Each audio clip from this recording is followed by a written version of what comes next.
Hablar este 1 de diciembre del Día Mundial de Lucha contra el SIDA es una nueva oportunidad para seguir insistiendo y tomar conciencia sobre este flagelo que hay que erradicar. Los avances nos permiten dejar claro que mientras el VIH es un virus que puede causar una infección, el SIDA, síndrome de inmunodeficiencia adquirida, es la etapa más avanzada del VIH, en la cual se pone en riesgo la vida de la persona. Actualmente, una persona diagnosticada con VIH que toma medicamento antirretroviral puede vivir una vida productiva y saludable, formar una familia y tener hijos sin VIH.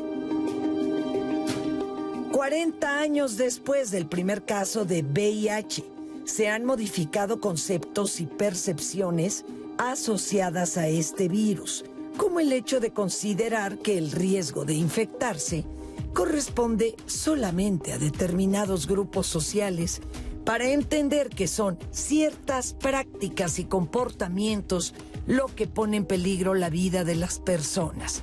Si bien en la parte médica son evidentes los logros, hay aspectos en los que hay que poner énfasis, como la estigmatización y la discriminación de que aún son sujetos hombres y mujeres que viven con el virus, lo que los lleva a experimentar rechazo, culpa y miedo. Y esto es un obstáculo para que busquen ayuda médica o abandonen sus tratamientos. ¿Cómo es vivir con VIH hoy en día? ¿A qué se enfrenta una persona que es diagnosticada con este virus? ¿Qué emociones experimenta? ¿De dónde obtiene la fuerza para seguir adelante? Hoy, en Diálogos en Confianza, conozcamos qué significa vivir con VIH. Y sí, es nuestro tema esta mañana aquí en Diálogos en Confianza. Les doy la bienvenida, acompáñenos. Sin duda hay que hablar del VIH, hay que hablar del SIDA. Ya nos daba una introducción Fer Tapia, a quien le mandamos un gran saludo, del que hay una diferencia. Una cosa es el VIH y otra cosa es el SIDA. Vamos a dejarlo muy en claro en este programa y sobre todo atender al llamado que se hace a nivel internacional en un día como hoy, donde se lucha precisamente contra esta enfermedad. Se busca poner fin, sí, al VIH, poner fin a la desigualdad y poner fin a las pandemias. Parte del lema que hace honor precisamente a un día como hoy, que debía de ser todos los días, recordarnos lo que significa para 340,000 personas en México vivir con VIH. 7 de cada 10 saben que lo tienen. ¿Cuáles son sus emociones? ¿Qué les provoca? ¿Sigue existiendo rechazo? ¿Sigue existiendo discriminación contra quienes padecen VIH en nuestro país? ¿Hacia dónde van aquellas personas que se sienten mal, que tienen miedo de contagiarse, de contagiar? A estos temores los llevan incluso a la depresión y a otros estados emocionales que son muy críticos, así que hay que hablar del tema, de lo que significa vivir con VIH en México. Así que si quieres compartir con nosotros tu experiencia, Anaí está pendiente en las líneas telefónicas, en las llamadas y en los mensajes en redes sociales. ¿Cómo estás? Buenos días, Lupita, totalmente, y quiero decirle a la audiencia que el día de hoy juntas vamos a construir este programa. Entonces, sus testimonios, sus opiniones, sus dudas van a ser fundamentales para estarlo platicando con los especialistas invitados del día de hoy. Así que yo les invito, acuérdense que estamos ahorita en Facebook, en YouTube en vivo, y también la línea telefónica está abierta para ustedes al 55 51 66 4000. Yo, por supuesto, con toda la confianza en este su espacio, que ustedes me digan, Anaí, quiero que su comentario o que este comentario que estás leyendo sea anónimo. Yo lo haré de esa forma, no se preocupen. Así que, pues, esta conversación va a estar súper nutrida con sus opiniones. Yo sé que los especialistas ya les advertí que voy a estar interrumpiendo, que voy a estar opinando constantemente para que hoy yo sea su voz, su representante en este programa y que no quede nada al aire, que no quede nada sin contestar, sin preguntar. Y yo sé que a veces me dicen, Ana, es que no has leído mi comentario. No se preocupen, también en los cortes, en los espacios, en las pausas, voy a aprovechar para leerle sus comentarios a los especialistas, a Lupita. Así que el día de hoy, pues en este espacio de confianza, Lupita, vamos a estar súper al pendiente de sus comentarios. Muy bien, Anaí, muchas gracias y queremos agradecer también a nuestros intérpretes en lengua de señas mexicana. Ahí está, por supuesto, Istiel Caneda y Julio Cruz. Y también nuestros invitados que esta mañana se los voy a presentar. Nos acompañan aquí en el estudio Graciela Hernández Benítez. Graciela, ¿cómo estás? Buenos días, bienvenida, qué gusto. Gracias. Psicóloga y directora operativa de Ser Humano Asociación Civil. Gracias, Graciela. También nos acompaña Lorena López Pérez. Bienvenida. Hola, Lore, ¿qué tal? ¿cómo Mucho estás? gusto. Buenos Bien, días. gracias. Médica psiquiatra y jefa de enseñanza del Hospital Psiquiátrico Fray Bernardino Álvarez de la Secretaría de Salud. Y también David Alvarado Jiménez. David, ¿cómo estás? Muy bien. Qué gusto. Qué gusto, gracias. Psicólogo y presidente de Fundación Mexicana para la Lucha contra el SIDA, Asociación Civil, Funda SIDA, y lleva a cabo también actividades de consejería, seguimiento de casos y conferencias. Y vamos a entrar de lleno con el testimonio de Silvia Carmona. Ella es directora y fundadora de Casa David. ¿Qué significa Casa David? Esta es la historia de Silvia y también lo que nos quiere compartir esta mañana. El tema del día de hoy, vivir con VIH en México. Hace 28 años, como pareja, nos llegó el VIH. Fue un resultado muy tardado, un mes. Fueron diciéndome que él había obtenido el VIH y enseguida me dijeron que yo también y que muy pronto me iba a morir, ¿no? Fue algo para mí muy impactante. Le van preguntando al doctor y cuestionando, él va diciendo finalmente que eran prácticas sexuales con hombres. Y yo le dije, ¿cómo pasó, no? Y él me dijo, sí, solamente cuando estoy borracho me gustan los hombres. Al principio me dobló, sí me dobló mucho. Y me trajo de cabeza psicológicamente como unos 7 años para entender lo que era la bisexualidad y por qué pasaba eso. Sí me confundí porque yo decía, y entonces Silvia, ¿dónde está? ¿Dónde perdió todos esos años, no? Eso como que me puso emocionalmente mal porque decía, bueno, y mis hijos y esto, entonces todo lo que formamos, ¿qué fue? Porque yo siempre pensé que el VIH no iba a entrar ahí en mi cama, que la fidelidad de una persona iba a ser siempre. Pero ya cuando vino el virus a mi vida, empezó a cambiar todo totalmente. Primero es la aceptación, porque si tú estás consciente de lo que está pasando en tu cuerpo, que hay un huésped dentro de tu cuerpo, no vas a asimilarlo luego, porque no lo asimila uno.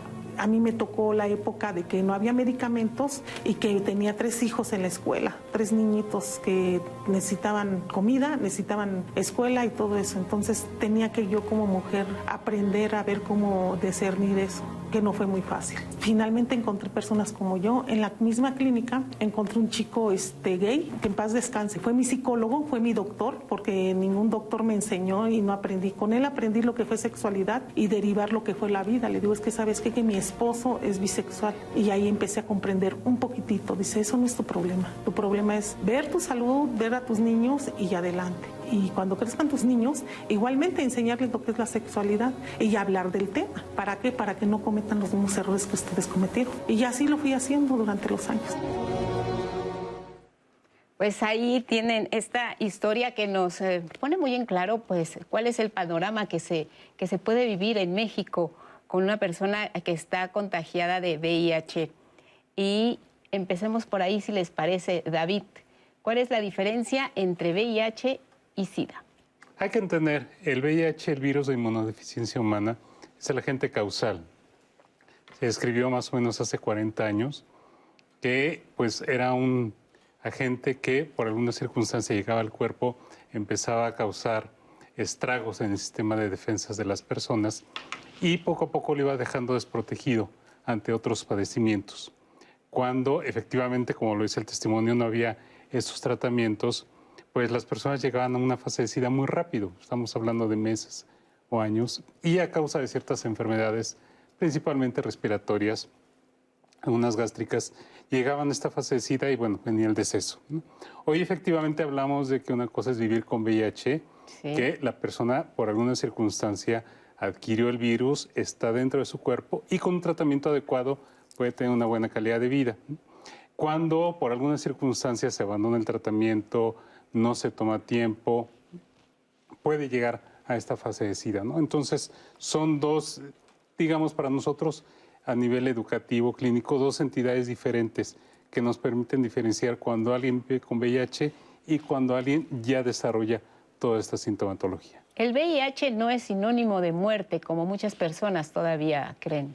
No, la ciencia ha avanzado tanto y actualmente los tratamientos antirretrovirales altamente efectivos han permitido que la esperanza de vida aumente. El promedio de esperanza de vida de las personas que viven con VIH es aproximadamente 50 años posterior a que se realiza el diagnóstico de VIH. Entonces, más bien hay como una mala información y de hecho por eso hoy estamos acá para aclarar ese panorama. Oye, y precisamente en esta cuestión de estar informados, de saber qué significa, son 40 años, nos decías, David, de que se conoció de la existencia de este virus. ¿Cómo hemos ido cambiando nuestra percepción acerca de quienes son portadores del VIH? Bueno, es importante también señalar que el impacto también de la información y de las palabras hacen una gran diferencia. En este sentido, ya lo mencionaste, ya no es sinónimo de muerte. La expectativa de vida pues sí ya es muchísimo más amplia y pues básicamente es bien importante quién le dé la información o el diagnóstico a la persona que vive con VIH, porque de ahí se va a desencadenar la forma como va a ser enfrentada la infección. Entonces, de alguna manera es bien importante que entiendan, asimilen, acepten lo que significa vivir con VIH, que no van a morir y que de alguna manera pues van a poder hacer también su vida casi en la normalidad.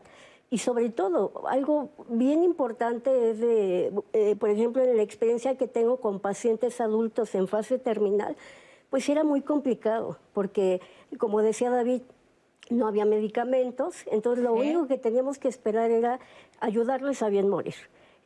Hoy en día pues también está la esperanza, inclusive para nuestros chicos que viven con VIH, de tener su propia familia. Entonces es bien importante también el impacto de las palabras que se digan en relación a un diagnóstico. Y ahora es importante saber que pues todos estamos en riesgo y para saberlo y para descartarlo, todos nos tendríamos que hacer una prueba de VIH, empezando por ahí, todos, sin excepción, ¿no? Pero bueno, no tanto sin excepción, quienes tienen o empiezan a tener una vida sexual activa. A partir de ahí es el comienzo, David. Sí, algo que siempre sugerimos es, por un lado, si yo soy joven, tengo derecho a la información sexual integral, ¿no? Me tengo que acercar con expertos que me puedan orientar sobre el ejercicio de mi vida sexual, métodos anticonceptivos, identidad de género, noviazgo, prevención de violencia, en fin, muchas situaciones que giran en torno a la sexualidad. En el mejor de los casos, si tenemos esa información, vamos a poder negociar cuándo iniciar una vida sexual, el tipo de parejas, el tipo de prácticas que queremos vivir, experimentar.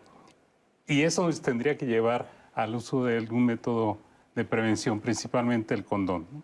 Solamente que no siempre tenemos esa oportunidad de vivirlo, ¿no? Muchas veces los jóvenes, a veces también los adultos, llegan como a estas situaciones donde hay un gran desconocimiento, pero también una gran necesidad de querer experimentar, ¿no? Sobre todo ahora con las redes sociales que hace 40 años no teníamos, donde de repente se vive tan rápido la información que a veces es como quererse comer el mundo en unos segundos, ¿no? Sí, hacemos mucho énfasis en que la gente tenga el derecho a la información, ¿no? Y a partir de esa información que empiece a tener decisiones un poco más conscientes, más consensuadas sobre todo. ¿Cuál es la población en riesgo que puede llegar a tener un contagio de VIH? En realidad, pues, si somos pragmáticos, seríamos todos, ¿no? Todos los que tengamos algún contacto sexual sin protección. Claro que tenemos poblaciones que tienen mayor vulnerabilidad, ¿no? Claro. Entonces, pero en realidad, sí, si somos pragmáticos, seríamos todas las personas que tenemos contacto, tenemos prácticas sexuales, principalmente sin protección. Pero nos da miedo ir a hacernos una prueba, ¿no? Tan sencilla. ¿En qué consiste la prueba de VIH? ¿Cómo se realiza? Ok, bueno, actualmente ya existen las pruebas rápidas, que eso también ha agilizado mucho el dar un diagnóstico, porque anteriormente, hace años, había que esperar el resultado por parte del laboratorio. Y en ese periodo, el paciente pues vive la incertidumbre, la angustia, la ansiedad de si soy reactivo a la prueba o positivo a la prueba de VIH. Esto ha ayudado en gran medida porque el resultado se entrega casi de manera inmediata y pues es fundamental lo que es la consejería, que también gracias a este padecimiento, al aplicar la consejería, que es básicamente una preparación psicoemocional para recibir un resultado, sea negativo o sea positivo, pues esto ayuda en gran medida, porque bueno, a mí me tocó la experiencia hace años de que a veces el paciente venía así todo desencajado, venía inclusive hasta desaliñado por el temor, por de saber todas las dudas que tenía. Y si hacemos una buena consejería, pues es muy evidente y muy obvio, porque a la siguiente sesión el paciente ya venía más tranquilo, de alguna manera tratando de asimilar la posibilidad del resultado, y pues finalmente es aprovechar en ese momento, darles la información, dado que están muy receptivos, y también eso va a determinar también la calidad de vida que la persona elija tener para cuidarse. ¿Cuál es el primer pensamiento que tiene una persona cuando le dan el resultado positivo? Bueno, para algunos es me voy a morir. Para algunos otros, ¿cómo se lo voy a decir a mi familia? ¿Me van a aceptar? ¿Me van a rechazar? ¿O ya se acabó todo aquí? O sea, casi decretando, al siguiente día me voy a morir. Entonces, de ahí que el primer contacto sea fundamental para canalizarlos de inmediato y saber cómo manejar todo ese tipo de emociones, porque ya lo dijimos aquí, hace 40 años... poco acceso a tratamiento, sinónimo de muerte para muchas personas.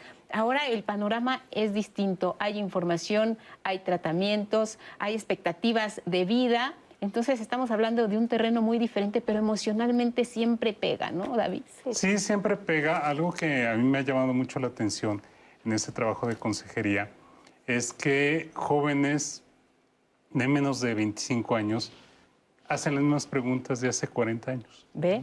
Entonces, irónicamente, hace años no había la información, no había las redes sociales que ahora, pues con un simple clic, ¿no? Ya tenemos esta información tan a la mano. Entonces, parece que a veces muchos se quieren vivir todavía muy ajenos a esta situación. Y evidentemente, como nos comenta la colega, cuando se recibe el resultado, depende mucho de este acercamiento.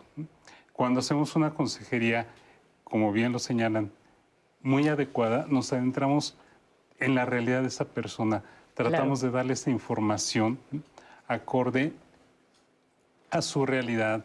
Tratamos de que esta información mitigue en la medida de lo posible estas posibles reacciones negativas, ¿no? Siempre hay esta tristeza, a veces mucho enojo, mucho coraje, una cierta incertidumbre, bueno, ¿y ahora qué va a pasar, no? Afortunadamente ahora sector salud tiene ya todo un plan establecido en cuanto al seguimiento de los casos, el tipo de pruebas después de las que solemos hacer, estas pruebas rápidas, en los tratamientos, estudios de laboratorio, etcétera. Pero el gran trabajo que seguimos teniendo es todo este acompañamiento emocional para que la persona no siga viviendo esta situación de sentirse que se le cayó el mundo encima. Sí, porque además pues todos queremos resultados inmediatos. Lorena, superar este primer shock es muy duro y lleva tiempo. Claro, y tiene que ver con un proceso que nosotros llamamos duelo por enfermedad, ¿no? Sí. El duelo es un proceso psicológico que todos los humanos tenemos o pasamos cuando perdemos algo. Entonces, de forma como histórica, filogenética, incluso humana, hay dos temores muy grandes. El temor a la muerte y el temor a volverse loco. Entonces, de pronto, cuando viene tanta información en redes sociales, es, híjole, o sea, estoy perdiendo la salud, es seguro que me voy a morir. Pero además hay mucha información alrededor acerca de las fallas cognitivas, de las fallas en la conducta que se suelen dar tras el diagnóstico de VIH y viene ese segundo temor que se potencia. Entonces, este fenómeno empieza como con un fenómeno de negación, ¿no? Sí. De como de repente no estar en nosotros y decir esto no me está pasando a mí. Después viene un fenómeno como de mucho enojo, ¿no? O sea, estoy muy enojado y empiezo incluso en estas etapas es súper importante porque en la parte de enojo viene como una conducta incluso disruptiva hacia el individuo, ¿no? Estoy enojado con el mundo, estoy enojado conmigo y empiezo a tener conductas que me ponen todavía más en riesgo. Después viene una fase como que la que empieza uno a negociar, ¿no? O sea, empiezas a negociar contigo, claro. Empiezas a decir, bueno, a lo mejor no es tan malo, me voy a informar, voy a acudir a la consejería. Y después viene otra fase que es muy importante y crítica, que es una fase de depresión. Uf. La fase de depresión, las personas que viven con VIH tienen el doble de riesgo de padecer un trastorno depresivo en comparación a la población general. Esto es como muy importante. Pero además, en esa etapa, cuando hay depresión, justo antes de resolver como todo este fenómeno de duelo, es cuando ocurre la conducta suicida. Pero todo esto tiene que ver con la desinformación de que no sabemos que este fenómeno emocional que ocurre tras el diagnóstico es esperado. Quitemos la parte normal, ¿no? Porque la normalidad es un constructo muy complejo. Es esperado. Y que una vez que se resuelva y la forma en la que se resuelva, nos va a hablar del pronóstico de este paciente. Porque además, no solamente es el duelo ante la enfermedad, es el duelo ante la calidad de vida, ¿no? Ante las cosas que se están perdiendo, ante no saber cómo vincularte con los demás y poder compartir tu diagnóstico. Son muchos duelos, no es solamente el duelo de la enfermedad, y eso es lo que en la consejería y en la atención psiquiátrica y psicológica se trabaja de forma puntual. Es fundamental. Sí. Y en el caso de ser un paciente con VIH, ¿es lo mismo, se asimila de la misma manera el ser hombre o el ser mujer? ¿Hay algún rasgo distintivo entre los pacientes hombres y las pacientes mujeres? Pudiéramos decir que sí. Y, por ejemplo, ahorita en el testimonio que dieron, pues es impactante, ¿no? Enterarte que tu pareja ejerce una sexualidad bisexual. Entonces, pues de alguna manera ahí pues existe el enojo, el hecho de sentir hasta culpa, ¿no? O sea, yo como mujer, o sea, ¿qué hice como para generarme este tipo de situación? En el caso del varón, pues también existe la culpa, porque a lo mejor me pude haber cuidado y no lo hice. A lo mejor había factores de alcoholismo, adicción a drogas, y finalmente, pues yo creo que va a depender del caso y o la situación que se haya generado para que uno u otro reaccione de determinada manera. Muy bien, Anaí, compártenos algo. Justo estaban hablando hace un momento del duelo, ¿no? Que se vivía una vez dado este diagnóstico. Pero es verdad que mencionaron este duelo no nada más interno, sino el tema social, porque un usuario nos comentó justo lo difícil que le fue, lo voy a resumir también porque es un poco, pero lo difícil que le fue el comentarle porque no tenía una pareja estable, entonces comentarle a las parejas con las que estuvo para que supieran o conocieran de este diagnóstico, y que fue pues un golpe bastante fuerte, y no nos da más detalles, pero creo que así como esta persona nos comenta eso, seguro hay más casos, hay más casos como pues muy similares. Laura Elena también nos dice, favor, describan los síntomas de ambas enfermedades, y ella nos dice, es importantísimo informar desde el nivel secundario sobre estas enfermedades y cómo prevenirlas. Que creo que es un poco lo que mencionábamos previamente, el tema de pues tabú, ¿no? Que a pesar de que ya se está hablando, se está visibilizando mucho más, es verdad que hoy por hoy pues es difícil de hablarlo y de decirlo, ¿no? También recibimos un comentario, Lupita, y creo que también es importante comentarlo, el tema de la palabra contagio y transmisión. En el caso de VIH no se contagia, se transmite, y eso es algo que nos dijeron también en comentarios, nada más para hacer la acotación y que también ustedes en casita lo sepan, y en redes sociales, que estamos súper en línea con, no se usa la palabra contagio, es el tema de transmisión. Y también pues en este tipo de cosas que yo quiero hacer un pequeño comercial en ese sentido, que en el 11 también hemos estado haciendo cápsulas, Lupita, sobre el VIH en un programa digital que tenemos en el Canal 11, Somos les que fueron, para también invitar a la audiencia. Ahorita que menciona la palabra contagio y transmisión, también explican ahí un poco más sobre el tema para que vean más a profundidad en las redes de El 11 el tema sobre lo que estamos hablando ahorita, Lupita. Muy bien, pues nos da tiempo de contestar los síntomas, si les parece, VIH y SIDA, David. VIH, una vez que llega al cuerpo, lo ideal es que la persona empiece a tomar su tratamiento antirretroviral lo más pronto posible, a fin de que se garantice que esta respuesta celular sea la óptima, se empiece a controlar la replicación del virus y eso nos lleve a lo que técnicamente le llamamos ser indetectable.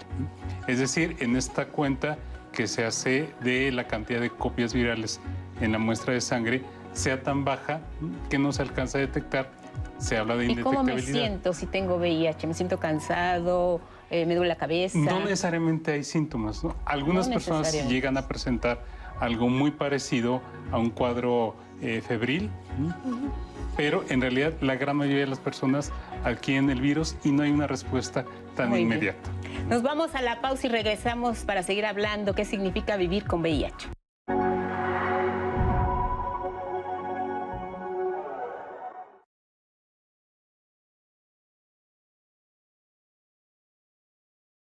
Manuel Hernández Vargas desapareció en el municipio de Saltillo, Coahuila, el 28 de junio de 2011.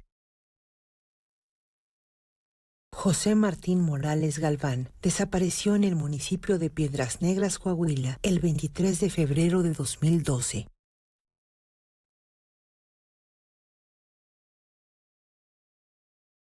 Cine del 11 presenta el ciclo Comedia de Oro. ¿Qué diablos hace usted en la recámara de mi hermana?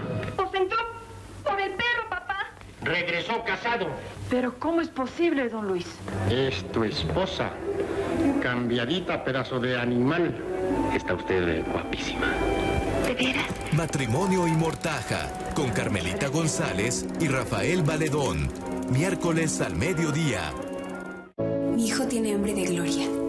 Es deportista. Mi hija tiene hambre de crecer. Es artista. Mi hijo tiene hambre de aprender. Es estudiante. Mi hija tiene hambre. Hambre de comida. Estoy desempleada. Nadie en México, por herencia del pasado, debe pasar hambre. Por eso, desde el Partido del Trabajo impulsaremos el programa Hambre Cero, que otorgará alimentos a quienes no tienen que comer. El PT está de tu lado. Comienza el festival de cine documental más importante de nuestro país. Un fenómeno audiovisual que genera debate y reflexión, que conducen a la tolerancia y al respeto a las diferencias. He sufrido mucha discriminación porque hay mujeres que me han rechazado como pueblo rarámuri. Que viva el cine documental. DocsMX 2021. Estreno, miércoles 2 de diciembre, a la medianoche. Fentanilo, cristal, heroína, cocaína, piedra. No importa qué droga química te metas, de todas formas te dañas. La sangre de esas drogas nos mancha a todos. Si necesitas ayuda, llama a la línea de la vida, 800-911-2000. Mejor métete esto en la cabeza. Para vivir feliz, no necesitas meterte nada. Una travesía que nos acerca a la vida de algunas personalidades del arte y de la cultura de su tierra natal, Oaxaca. Respetar los sabores auténticos tal como es nuestra cocina. Hay que conservarlo, porque ese es el valor que nosotros, porque de ahí venimos y de ahí somos. Las Ollas de Oaxaca, con Alejandra Robles, jueves 2 de diciembre, 20-30 horas. Este es tu cerebro cuando lo prendes con drogas químicas. Un reventón lleno de éxtasis y energía.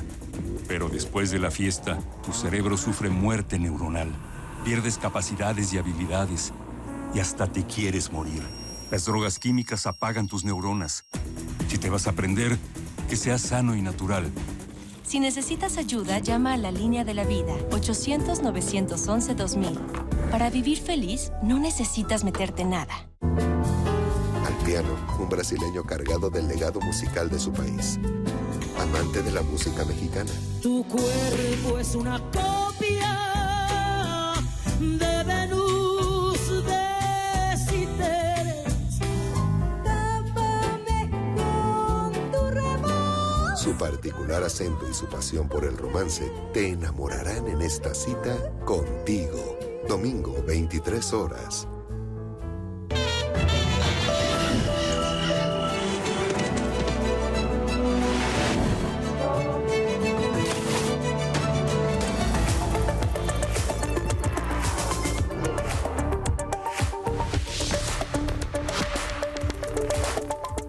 Muy buenos días, gracias por continuar con nosotros aquí en la señal del 11. Esto es Cada Hora en la Hora. El Pleno del Senado aprobó este martes reformas a la Ley General de Salud para imponer castigos más severos al robo de vacunas. Se establece prisión y una multa de hasta 268,000 pesos a quienes se apoderen de forma indebida de antígenos que se utilicen para la inmunización en contra de un agente patógeno como el virus del COVID-19. Las vacunas e insumos médicos son elementos esenciales para la salud pública, así como para la mitigación de los efectos nocivos de la pandemia. Su carencia lastima a la sociedad en un punto tan sensible como es la vida. Cuando este delito sea cometido por un servidor público, la pena será de hasta 15 años de prisión. Los países de América Latina y el Caribe están unidos en un esfuerzo de construir sociedades libres, justas e igualitarias y trabajan para detener la violencia y la corrupción, aseguró el canciller mexicano Marcelo Ebrard durante la inauguración del 7º encuentro del Grupo de Puebla. Estamos comprometidos para dar una respuesta al agotamiento y al gran fracaso estruendoso del neoliberalismo en nuestro continente y en todo el mundo. Y en el mundo, la migración internacional creció el último año, a pesar del impacto de la pandemia por COVID-19, que llevó a algunos países a imponer restricciones al paso fronterizo. Así lo dio a conocer la Organización de las Naciones Unidas. Un informe de la Organización Internacional para las Migraciones señala que el número de migrantes internacionales creció a 281 millones en 2020, es decir, 9 millones más que en 2019. Según el informe, la pandemia fue el gran perturbador de la migración y la movilidad en el mundo. Solo en el primer año de la pandemia se impusieron unas 108,000 restricciones de viaje, mientras que el número de pasajeros aéreos cayó en 60%. Y en la cultura, este miércoles, como parte de las actividades de la Feria Internacional del Libro de Guadalajara, se presentará el libro La Última Fecha, Ramón López Velarde, en el Colegio Nacional. Vicente Quirarte y Juan Villoro reunieron en esta antología una serie de textos en torno al poeta zacatecano, escritos por 15 miembros del Colegio Nacional. La cita es en punto de las 17 horas a través de la cuenta de Facebook de la FIL Guadalajara. Y es todo en Cada Hora en la Hora. Les recuerdo que a las 11 del día le tendremos más información del acontecer nacional e internacional. Y a las 2 de la tarde no se pierda el noticiario meridiano. En tanto, lo invito a que siga aquí en la señal del 11.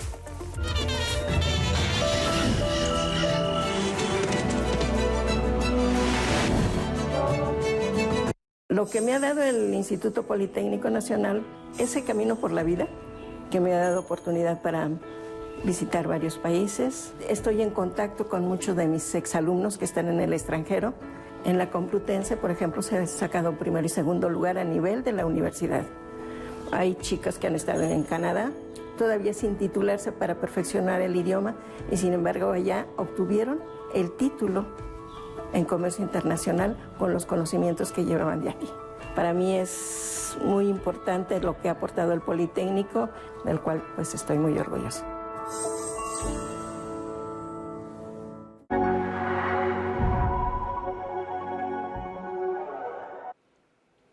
Ya estamos de regreso a su programa y yo quiero invitarles, antes de seguir con el tema del día de hoy, porque ya vi algunos de sus comentarios, que el día de mañana también se conecten, porque voy a hacerles esta pregunta. Y si ustedes responden o no saben la respuesta, entonces se tienen que conectar sí o sí el día de mañana.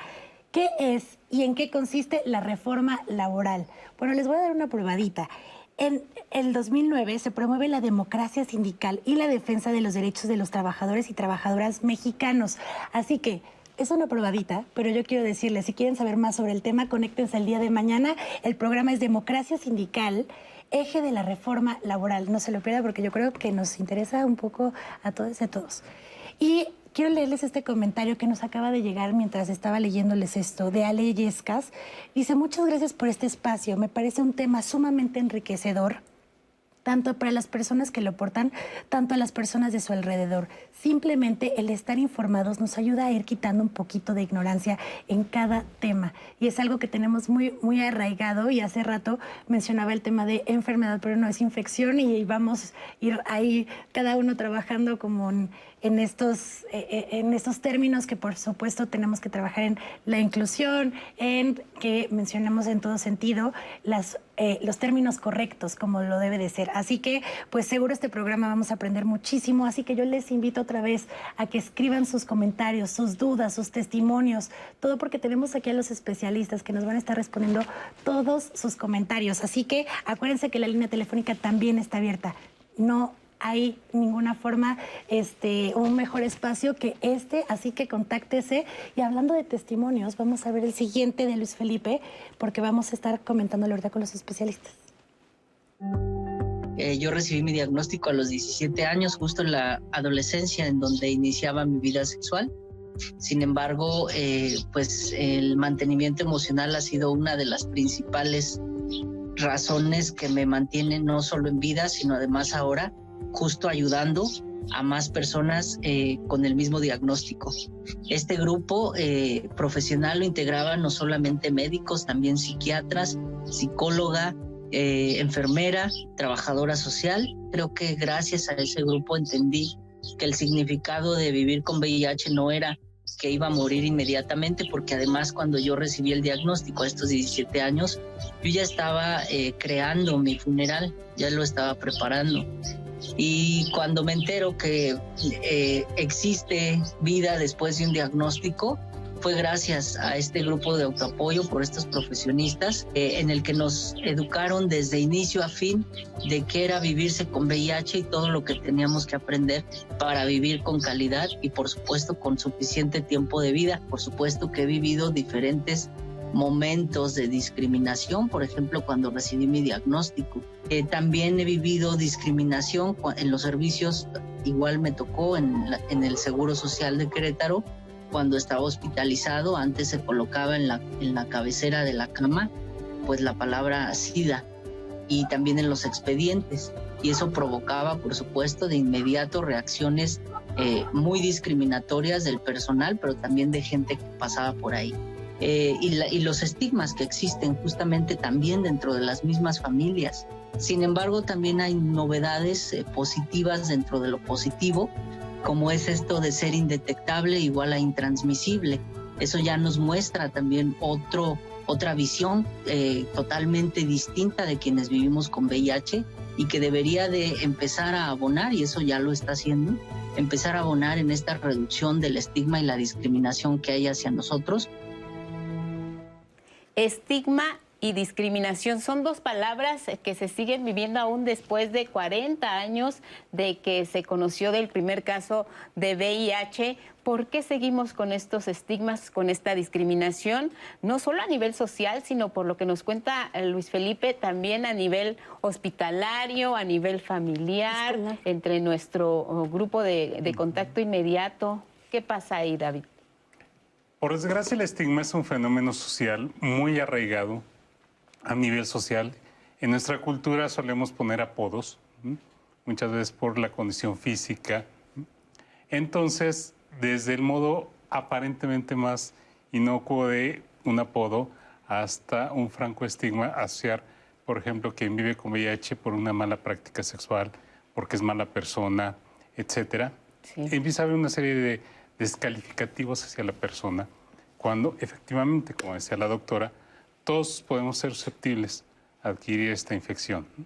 ¿Qué es lo que pasa? Cuando se crea este boom de las primeras noticias de las personas que vivían con VIH, hay que recordar que se documentó que los primeros casos se dieron en varones homosexuales. Por desgracia, eso permeó mucho en el inconsciente social y se empezó a hablar de que era una enfermedad en ese entonces asociada a este grupo poblacional. Hoy sabemos que es una infección que puede darle a cualquier persona siempre que no tenga cuidados adecuados. Pero por desgracia, este estigma ha seguido y sigue existiendo todavía, ¿no? Muchas veces se piensa que los hombres que se quieren hacer una prueba es porque se asocia con que tuvo prácticas sexuales con otro hombre, ¿no? Cosa que no es cierto. O, como se preguntaba hace un rato, ¿qué pasa con las mujeres, no? Las mujeres tienen este doble estigma de ser las cuidadoras de casa, de que tengan que tener una sexualidad más contenida que el varón. Y entonces cuando una mujer adquiere esta infección, que casi siempre es por su pareja sexual estable, viene este estigma de cómo es posible que ella adquiera este tipo de infección si es de malas personas, ¿no? Entonces, eso nos lleva a este gran fenómeno de discriminar, donde muchas veces el personal de salud que no tiene una adecuada orientación y formación al tema, sigue pensando, no tanto como profesionista de la salud, sino como persona, como particular, que viene cargando sus propios estigmas y a veces se refleja mucho en la atención a las personas. ¿Qué piensas sobre esto, Lola? Yo creo que el constructo interno del estigma tiene que ver con la palabra miedo, ¿no? Y el miedo se origina por el desconocimiento, ¿no?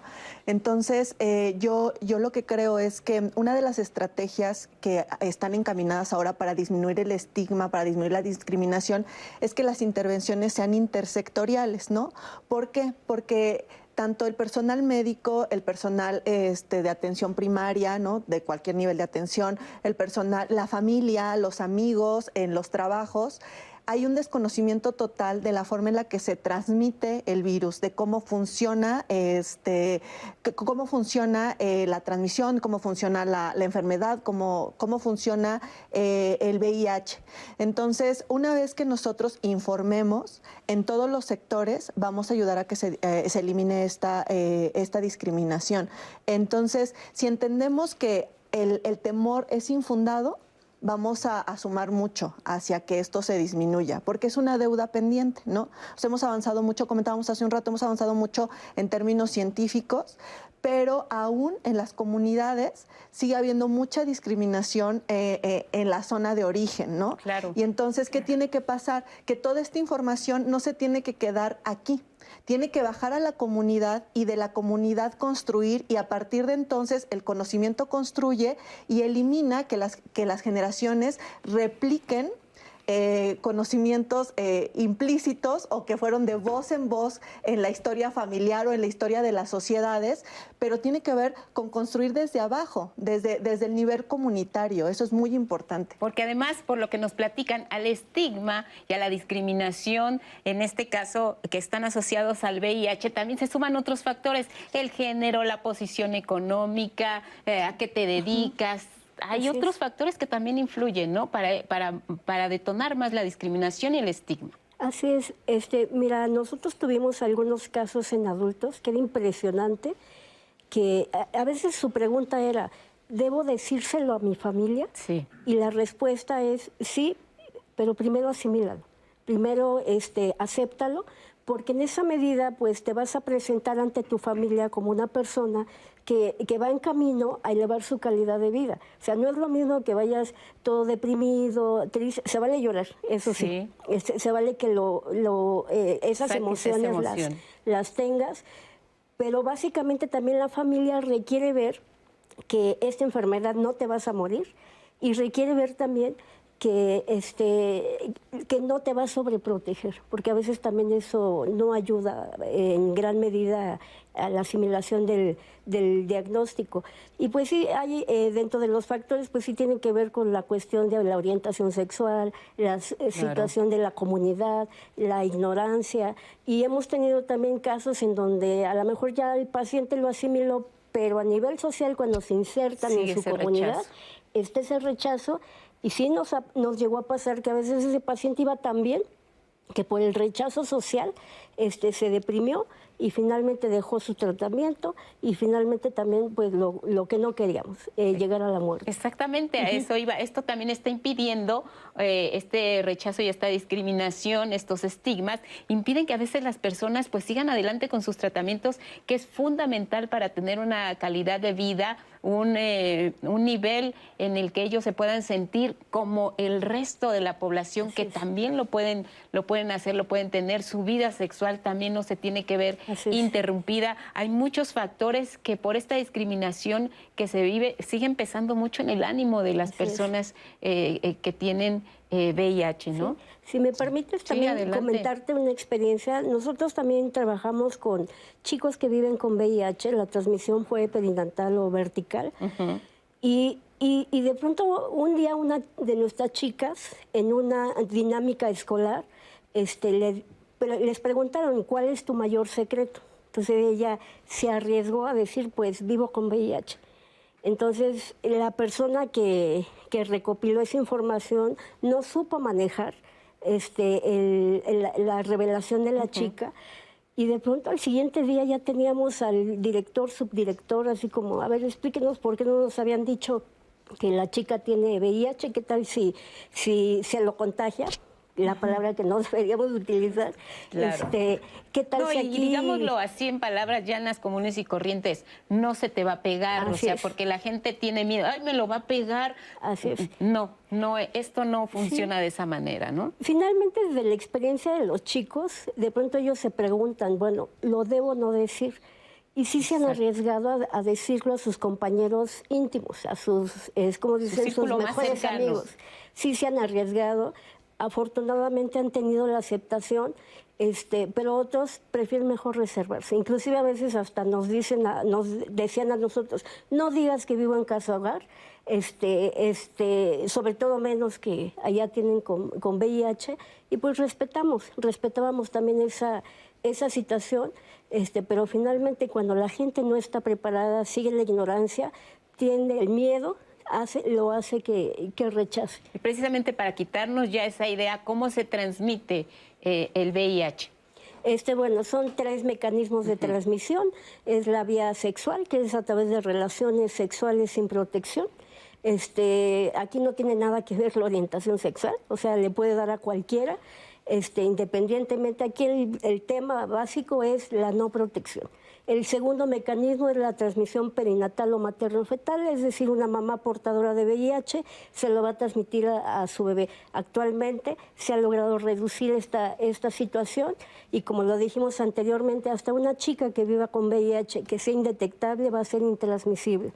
Y la tercera es la vía sanguínea, a través de transfusiones sanguíneas, utilización de material punzocortante contaminado, pero también ya son menos los casos. ¿Se logra ser indetectable solo con el tratamiento, siguiendo tu tratamiento puntualmente? Sí. ¿Ese es el valor del tratamiento? Sí, desde la experiencia que hemos tenido es la persona que tiene ya un diagnóstico, por ejemplo, en prueba rápida, se tiene que hacer una prueba confirmatoria.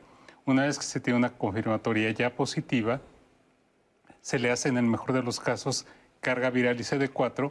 Son 2 medidas que usan los médicos para determinar cómo está la infección, porque una cosa es la exploración física que hace el médico y otra cosa lo que hay por dentro, ¿no? Una vez que se tienen estos valores, se empieza el tratamiento. ¿Para qué? Para que una vez que lo inicie la persona, esperamos que en menos de 6 meses, con esto que le llamamos técnicamente apego al tratamiento, es decir, que lo tome en la manera adecuada, no interrumpan ninguna toma, etcétera.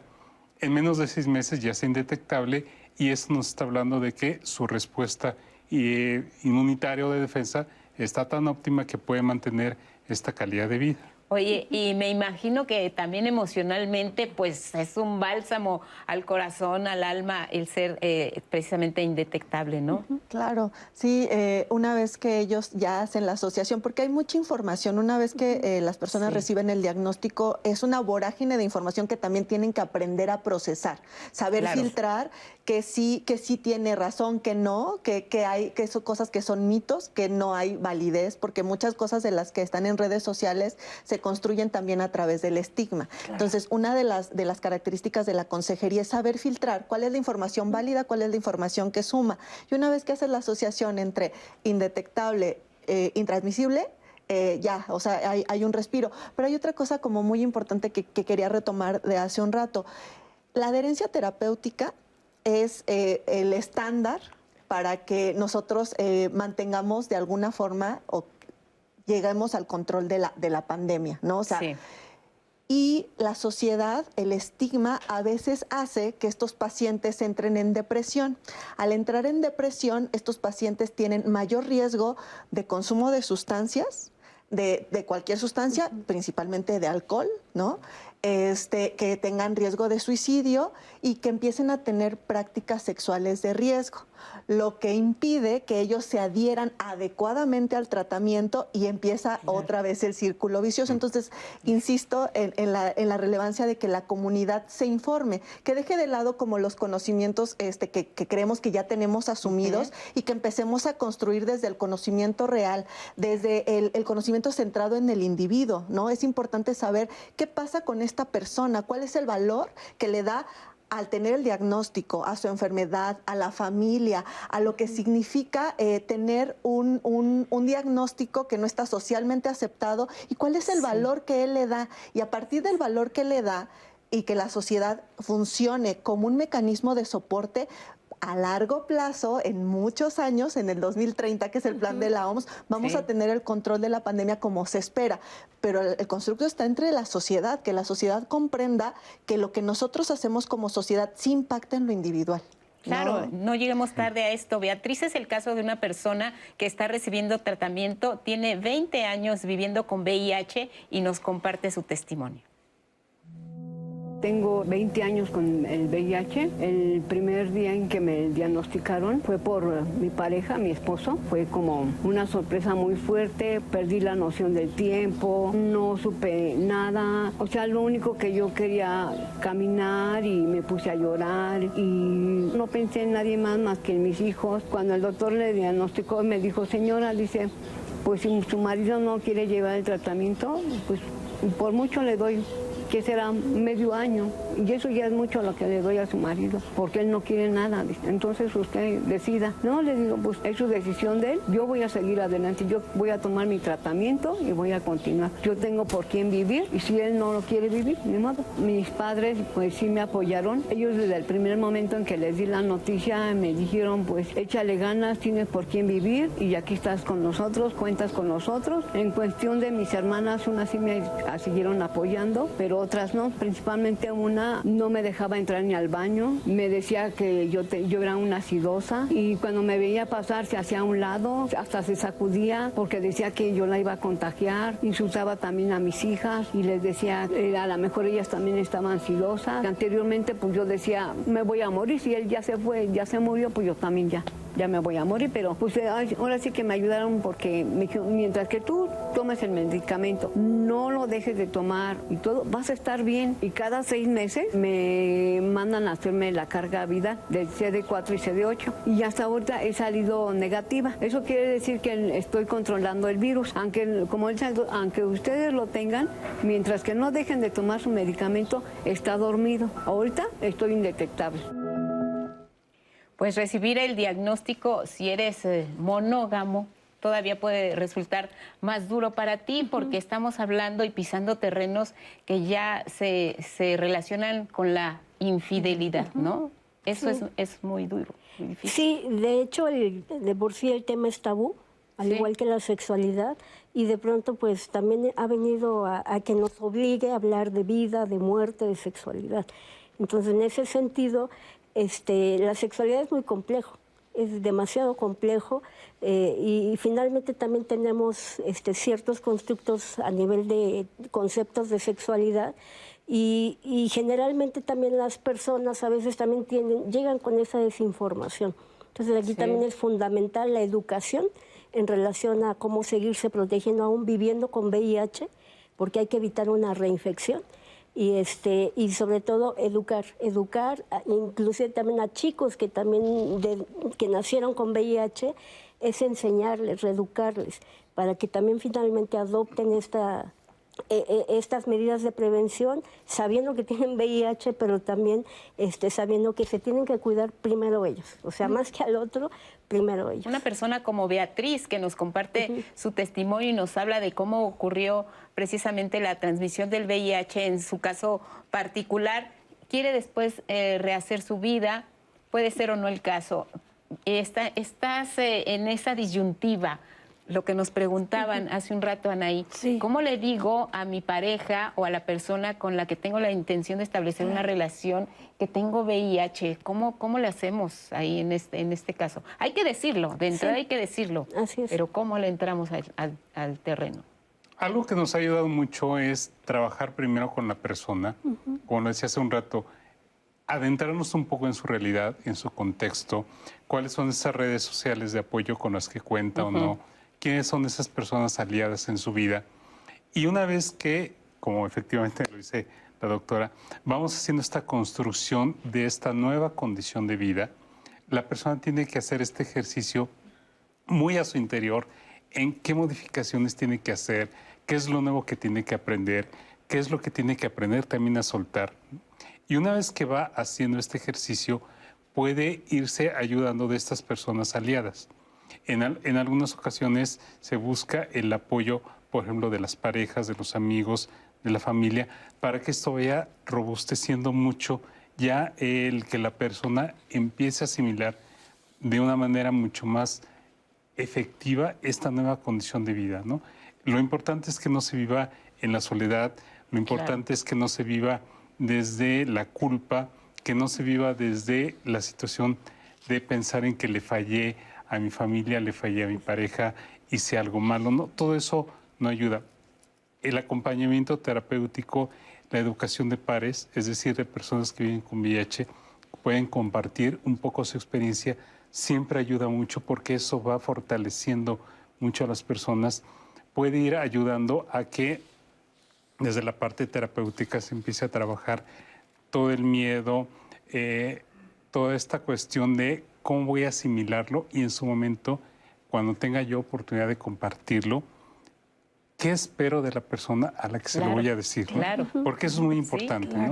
¿Qué estoy esperando? ¿no?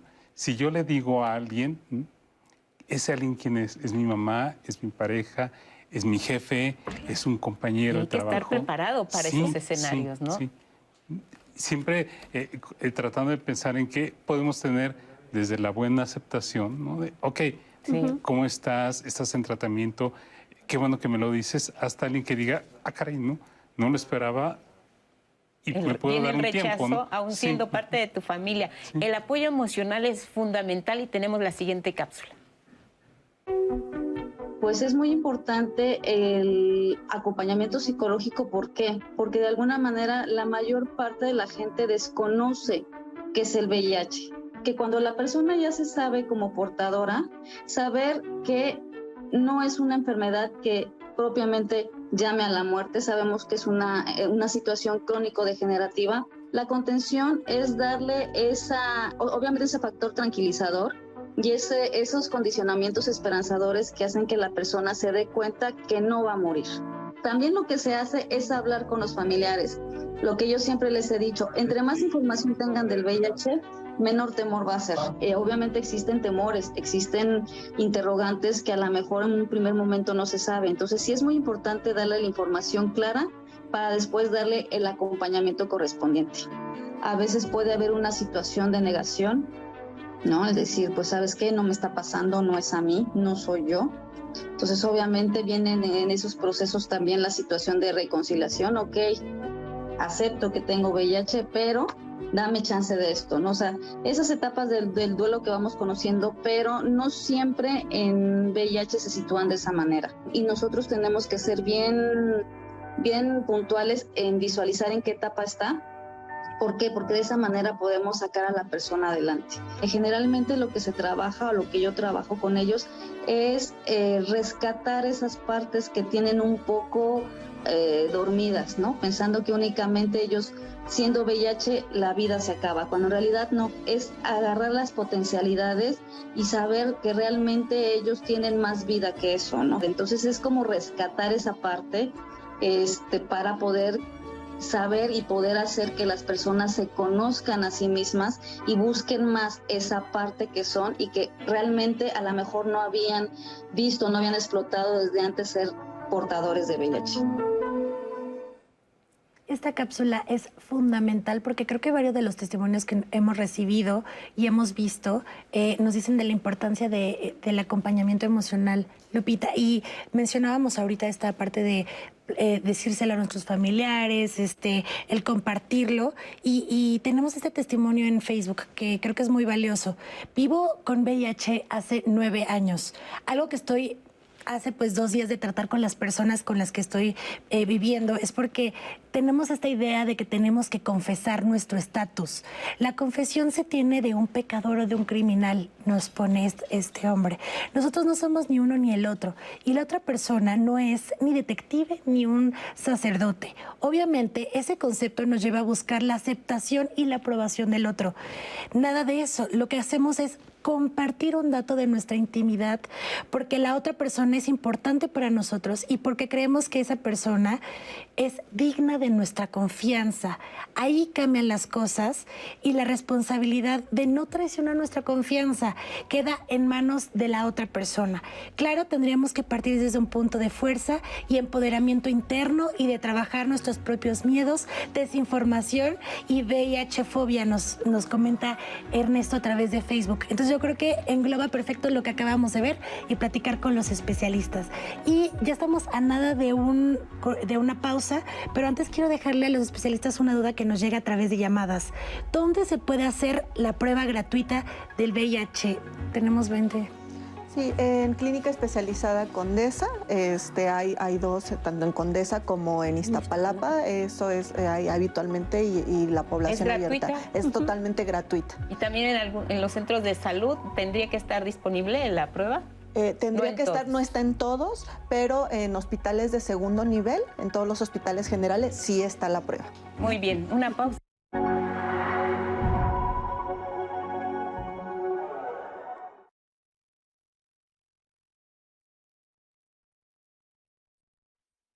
Manuel Hernández Vargas desapareció en el municipio de Saltillo, Coahuila, el 28 de junio de 2011. José Martín Morales Galván desapareció en el municipio de Piedras Negras, Coahuila, el 23 de febrero de 2012.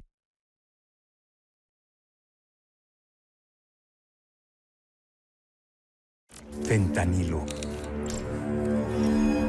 cristal, heroína, cocaína, piedra. No importa qué droga química te metas, de todas formas te dañas. La sangre de esas drogas nos mancha a todos. Si necesitas ayuda, llama a la línea de la vida, 800-911-2000. Mejor métete esto en la cabeza. Para vivir feliz, no necesitas meterte nada. Acompáñanos esta semana. Ya estamos en Hungría. Respira hondo y déjate atrapar por una cultura milenaria. Edificios majestuosos.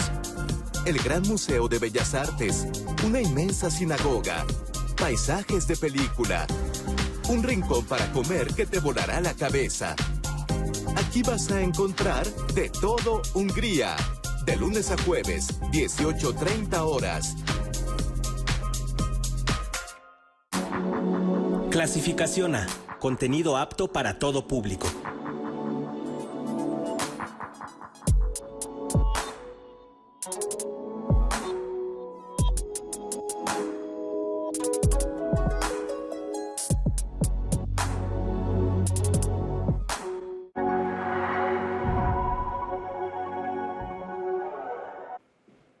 Listo, ya estamos de regreso. Y antes de seguir con el tema, porque ahorita estábamos en la pausa y yo les contaba a los invitados y también aquí en el foro cuál es el programa del siguiente miércoles. Y todo el mundo me confesó algunos que al parecer sí hay adicción. Yo les voy a hacer la pregunta, ¿mito o realidad la adicción al azúcar? Es verdad que a veces cuando mencionamos, dice Lupita que es mito. Bueno, pues no me consta. Lo vamos a descubrir el siguiente miércoles, porque la pregunta siempre está ahí a la deriva, porque cuando mencionamos adicciones, pensamos en sustancias, pensamos en 1000 cosas, y no pensamos en el tema del azúcar. Vamos a ver en qué momento el consumo excesivo de azúcar puede convertirse en una adicción. Bueno, lo vamos a ver el siguiente miércoles, así que para que vayan planteando sus testimonios, aquí ya tengo algunos que voy a ir anotándolo, ya están confesando. Y tengo algunas dudas porque Antes de la pausa les hice una, pero también hay varias que tenemos sin contestar a través de Facebook. Nos preguntan también el tema del diagnóstico. Nos dicen, ¿después de cuántos días te enteras si te puedes hacer la prueba del VIH para saber que es 100% confiable? ¿Alguien nos puede responder esta duda de a los cuántos días se pueden hacer? Bueno, existe lo que se le llama periodo de ventana o ventana inmunológica.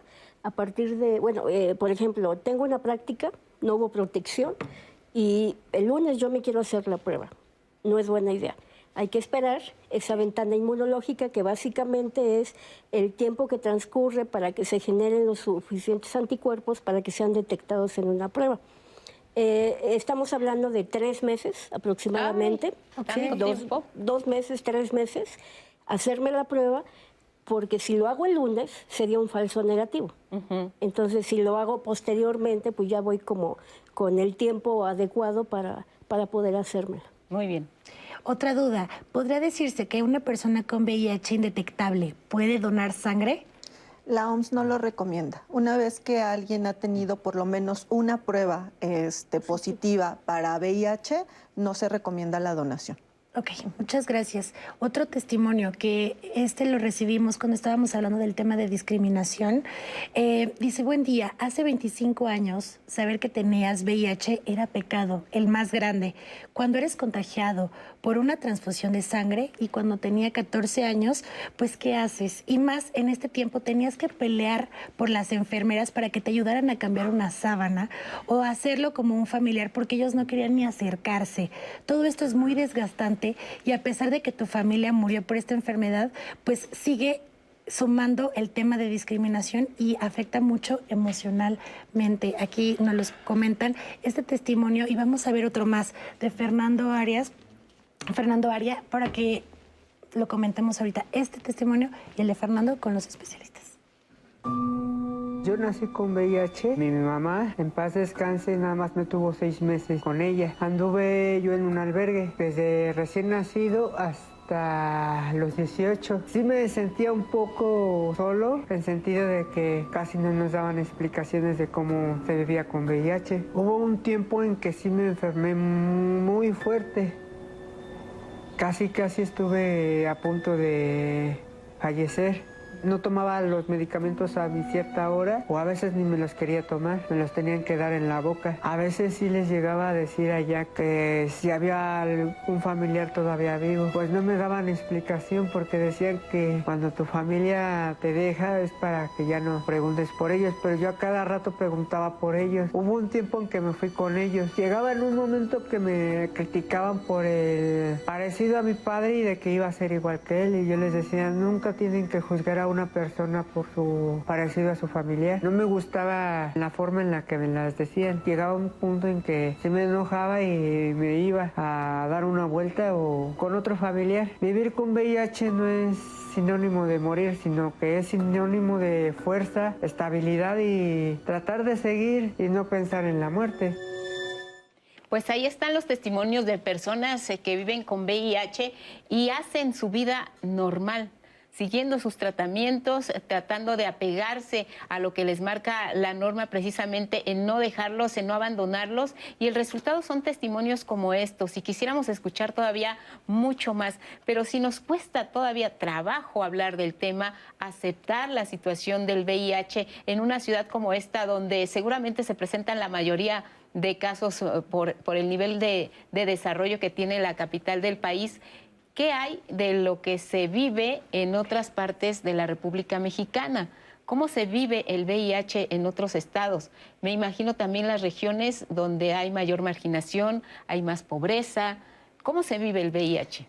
En comunidades alejadas estos pacientes son doblemente o triplemente vulnerados porque además de que les cuesta trabajo tener accesos a servicios de salud de calidad, que eso retrasa su diagnóstico. Sí. Además, en las comunidades pues todavía hay como mucho desconocimiento del tema porque no llega la información como deba llegar. Entonces, al ser doble o triplemente vulnerados, tienen mayor riesgo de padecer algún trastorno mental. Y además, pues esto impide, como bien dices, que tengan acceso a tratamientos, a lo que tiene que ver con una terapia emocional. Y esto también se suma a la situación de riesgo que están viviendo, porque la recrudece, David. Sí, efectivamente, cuando no tenemos acceso a esos servicios de salud, donde se pueda tener la posibilidad de atención integral, donde esté el médico especialista, donde esté salud mental o emocional, donde hay estos trabajos de grupo de pares, pues la persona se vive mucho más desprotegida. Ahora, hay que entender que a veces cuando la persona recibe el diagnóstico, muchas veces viviendo en provincia, hay usos y costumbres que no siempre favorecen el que la persona asimile de manera tan inmediata este diagnóstico, ¿no? Pensando, por ejemplo, en qué pasa si, algo muy frecuente en nuestro país, ¿no? La mayor parte de los casos se dan en varones homosexuales, ¿no? ¿Qué pasa si yo me descubro como varón homosexual, ¿no?, en una comunidad donde eso es mal visto, ¿no? Ni siquiera se tenga este concepto que a veces se maneja entre nosotros de es una orientación sexual, tiene sus derechos sexuales y reproductivos. No, o sea, socialmente hay una gran discriminación, ¿no?, hacia estas poblaciones. Entonces, ese es un estigma preexistente y se le suma este estigma de ahora vivo con VIH, ¿no? Muchas personas tienen oportunidad de salir de sus comunidades, no solamente para integrarse a una planta productiva en mejores condiciones, sino también escapando de esas condiciones de persecución, por ejemplo, por orientación o por prácticas sexuales, ¿no? Entonces, sí hay que entender que algo que ha visibilizado mucho el vivir con VIH son todas estas realidades sociales y culturales, ¿no?, que son tan diversas en nuestro país. ¿Y a dónde acuden las personas que viven esta situación en el interior de la República? Esperanza nos hablaba de los capacitos. Sí, bueno, a mí me gustaría comentar la experiencia con nuestros chicos. Sí. La mayoría vienen del interior de la República Mexicana. Acá a tratarse. Pues como tenemos una casa hogar para chicos que viven con VIH, pues tenemos chicos de Chihuahua, de Oaxaca, de Puebla, de la Ciudad de México, del Estado de México, y desafortunadamente quedaron en estado de orfandad. Por lo menos sí existía algún familiar que pudo haberse hecho cargo de ellos, sí, pero por la discriminación y el estigma dijeron yo no, porque quizás le va a pasar algo a mi familia cercana, entonces no. Que es el caso que escuchábamos de Fernando, ¿no? Y de alguna manera, bueno, ya ciertas entidades como los DIFs estatales, en el caso de Ser Humano, pues los chicos son canalizados para su atención en todos los aspectos psicológicos, médicos, escolares, y pues de alguna manera pues el factor orfandad pues los hace llegar a una casa hogar en donde tienen que ser atendidos para que ellos puedan vivir bien. ¿Cómo se logra esta parte en la que, por ejemplo, Fernando nos compartía que él nació con VIH? ¿Hay madres que puedan tener el virus y no lo contagien a sus hijos? ¿Cómo se logra esto? En el mejor de los casos, la mujer, previamente a embarazarse, se tendría que hacer una prueba, ¿no? Si por desgracia no tuvo oportunidad antes del embarazo, es muy necesario recalcar que en el primer trimestre se haga una prueba y en el caso de tener un resultado ya positivo a la prueba confirmatoria, iniciar el tratamiento antirretroviral. Esto va a garantizar que el producto no nazca con el VIH. A la mamá ya no se le puede quitar, pero sí la carga viral, una vez que ha bajado, va a permitir que el embarazo curse en el mejor de los casos sin ninguna complicación. ¿Hay personas que podrían transmitir el VIH saltando a una generación? No. ¿No ocurre eso? No ocurre eso. No tiene nada yo no que tengo ver. ningún dato, no sé si... No. No se presenta. Ahora, ¿qué pasa también con la situación de la vida reproductiva de una mujer con VIH?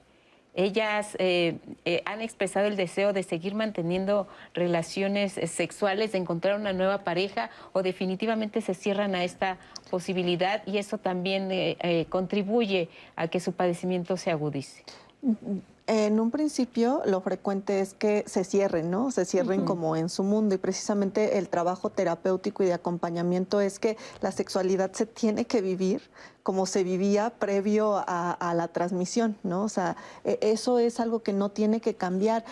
Debemos de irnos acostumbrando a que la sexualidad se tiene que vivir, tengas la condición que tengas, con la libertad que tú desees vivirla, independientemente de lo que padezcas, porque incluso las personas podríamos hablar de condiciones crónicas como cáncer, hipertensión y demás. Independientemente de eso, la sexualidad se tiene que seguir disfrutando en la medida de tus deseos, ¿no? Entonces, eso no tendría por qué cambiar. Pero el cambio de paradigma surge a través del acompañamiento y de que empiezan a reconocerse ellas con un valor importante y que siguen siendo tan valiosas como antes de haber tenido el diagnóstico, ¿no? ¿Qué pasa con la culpa también que surge cuando una persona transmite el virus a otra?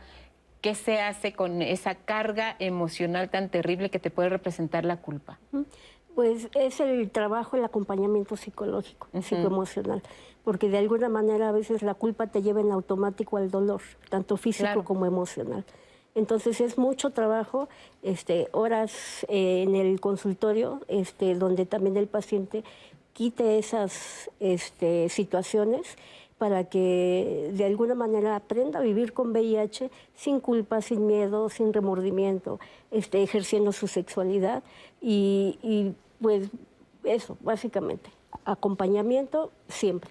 La aceptación por parte de una persona que tiene VIH se da de una manera más, digamos, más tranquila, que la sobrellevan más, que se comprometen al tratamiento, si es hombre o mujer. A los hombres les cuesta más trabajo aceptar la situación, llevar su tratamiento, manejar sus relaciones, ¿o es indistinta esta situación, David?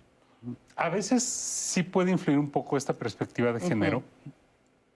Muchas veces los varones tenemos la idea de que yo puedo y a mí no me pasa nada, ¿no? Sí. Y tradicionalmente a la mujer se le tiende a inculcar un poco más el cuidado hacia su salud, ¿no? Empezar a checar las visitas al ginecólogo, etcétera. Eso puede influir, aunque no necesariamente es una regla, ¿no?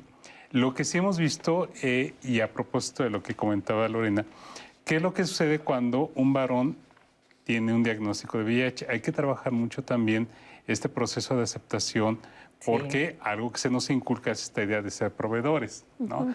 Entonces, si yo asumo que tengo que proveer a mi familia, ¿no? ¿Qué pasa cuando viene el diagnóstico? ¿Cómo se modifica mi perspectiva? ¿Qué pasa con la ingesta de sustancias? Principalmente lo que sí hemos visto es que el consumo de alcohol y otras sustancias nocivas para la salud sí es mucho más visible en cuanto a frecuencia y cantidad en varones que en mujeres, ¿no? A veces los hombres tendemos a no hablar tanto de nuestros sentimientos, a diferencia de las mujeres que casi siempre tienen esta posibilidad de hablar un poco más desde el concepto de lo emocional, ¿no? Entonces, sí puede haber una pequeña diferencia en cuanto a género, pero aquí lo importante es irle sumando, insisto, a la perspectiva de acompañamiento tanto terapéutico como de educación de pares. Creo que ahí puede haber una gran diferencia. Ahora que hablaban de que hay que decirlo a la pareja, también cómo se lo digo a mis hijos, porque ahí también hay un obstáculo muy fuerte, cómo se lo platico al interior de mi familia, pero sobre todo a los hijos, cómo les digo que soy portadora de VIH. Yo creo que lo primero es, una vez que la persona asimila que el cuerpo y la mente no están separados, ¿no? Que son uno solo, y que a partir de que yo empiezo a elaborar que mi bienestar emocional me va a permitir también tener un bienestar físico, y eso, mi bienestar emocional, me permite tener una perspectiva de calidad de vida y me permite tener mejores mecanismos de afrontamiento, mejor manejo de emociones. Una vez que yo en lo individual elaboro eso y conociendo a cada uno de los individuos de la familia, encuentran las palabras adecuadas para hacerlo. Porque el diagnóstico se comparte una vez que la persona está lista para compartirlo. no hay una obligación para hacerlo. Así sea mi mamá, mi pareja, no, eso es erróneo. No tiene la obligación de hacerlo. Es en el momento en el que yo estoy listo, que ya sé que puedo afrontar las reacciones, sean las que sean, y entender que la reacción es del otro. El otro tiene sus mecanismos y eso no necesariamente me significa, algo malo, ¿no? O sea, si a lo mejor de pronto sí se va a poner triste o a lo mejor no sabemos, porque cada uno tiene mecanismos distintos para recibir noticias, ¿no?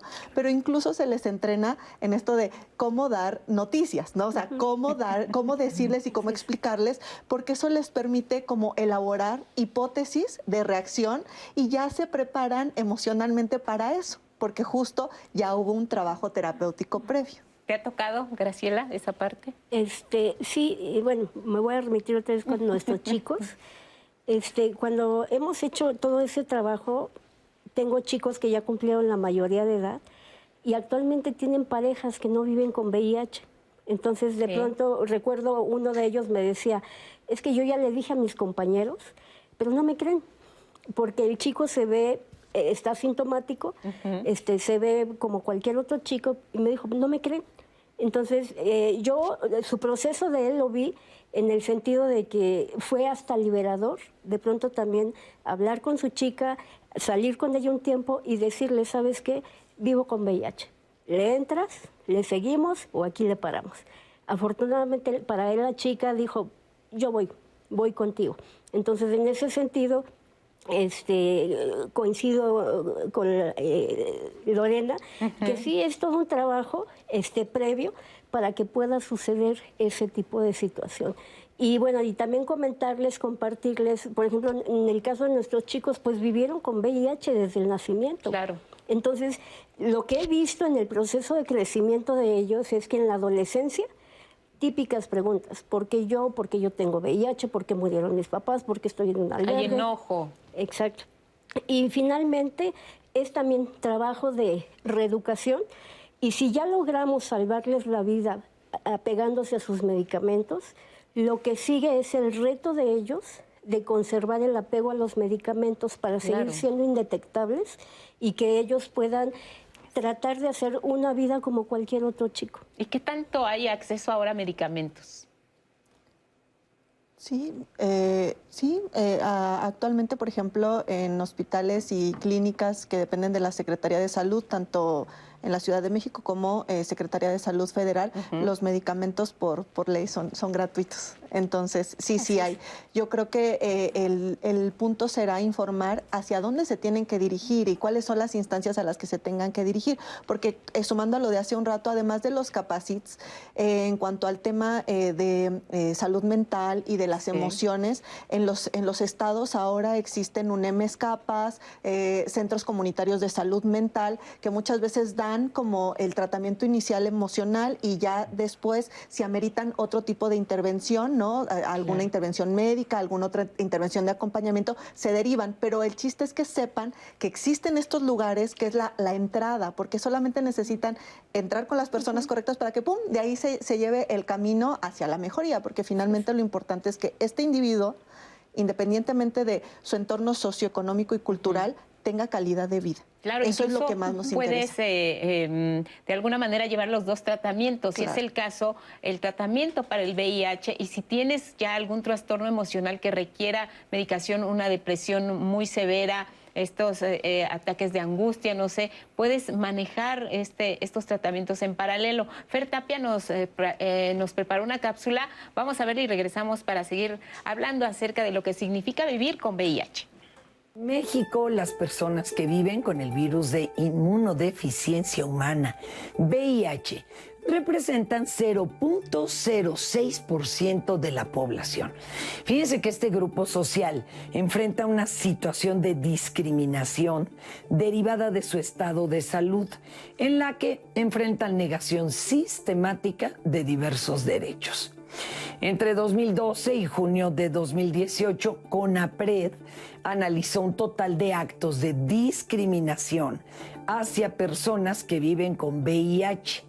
65% consiste en quejas contra particulares y el resto contra personas servidoras públicas. En 1 de cada 6 casos, los actos de discriminación se vincularon también con la orientación sexual. En su mayoría, las personas que viven con VIH fueron discriminadas en el trabajo, 41% de los casos, y en el ámbito de la salud, 31%. Principalmente se vulneró su derecho al trato digno. Soy Fernanda Tapia para Diálogos en Confianza. Muchas gracias, Fer. Ahora que mencionaba trabajo, ¿no te pueden exigir y obligar a presentar una prueba si quieres entrar a trabajar a algún lugar? Esto no se permite. No, la prueba tendría que ser, en el mejor de los casos, voluntaria y anónima. Sin embargo, pues sí hay escenarios no favorecedores donde ciertas empresas, por políticas internas, hacen estas pruebas. Tendría que tenerse el conocimiento a la persona de que se le va a hacer esta prueba y que tiene el derecho a la salud.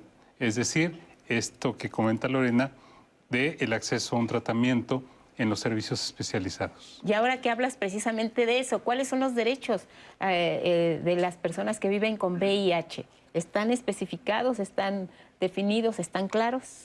Sí, de hecho, la Comisión Nacional de Derechos Humanos emitió un decálogo, una cartilla de derechos de las personas que viven con VIH, que van desde el acceso a la información clara y objetiva sobre el tratamiento, lo que es vivir con VIH, efectos del tratamiento en su vida, el derecho a un trato digno por parte del personal de salud, el derecho a formar una familia, derecho a la educación. En su caso, si se es padre o madre de hijos, el derecho a que el niño, en un momento dado, si yo pierdo la vida, tengan el trato digno y el derecho a ser adoptados por algún familiar o, en su caso, que no hubiera, por un servicio estatal que haga la protección de los intereses del niño, entre otros. ¿Qué tan frecuente es que esto ocurra, que las personas que por alguna situación fallezcan y tengan hijos, los hijos lleguen a estas instituciones donde reciban la ayuda que necesiten? Sí, bueno, en Ser Humano llegan los chicos. Hemos promovido también adopciones, o también lo que le llamamos hogares sustitutos, en combinación con los DIFs nacional y los DIF estatales. Y pues, porque básicamente también los chicos lo que más desean en algún momento es tener una familia. Claro. A lo mejor tienen todo, medicamentos, atención psicológica, odontológica, comida, vestido, escuela, pero en algún momento platicando con ellos, o sea, pues es que yo quiero una familia y tú no me lo puedes dar. Sí. Entonces, bueno, hemos tratado de hacer el esfuerzo también de que se cumpla esa parte, ¿no? De que ellos puedan estar con una familia, porque finalmente pues tienen también derecho, ¿no? Aunque no sea familia de sangre, que sí puedan estar con personas que los quieran, los amen, claro, no los discriminen y los traten como cualquier ser humano. Sí, y para eso hace falta la información y que encuentren en ese hogar precisamente lo que ellos están buscando, que es vivir una vida normal, tener un papá, una mamá, hermanos, en fin, y tratar de adaptarse también, y formar también su propia familia. Pausa y volvemos.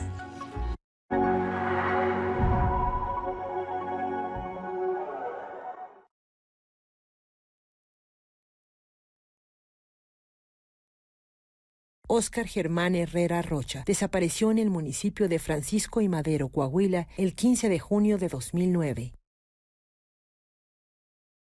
Sergio Ramiro Guerrero Almaraz desapareció en el municipio de Torreón, Coahuila, el 20 de enero de 2009.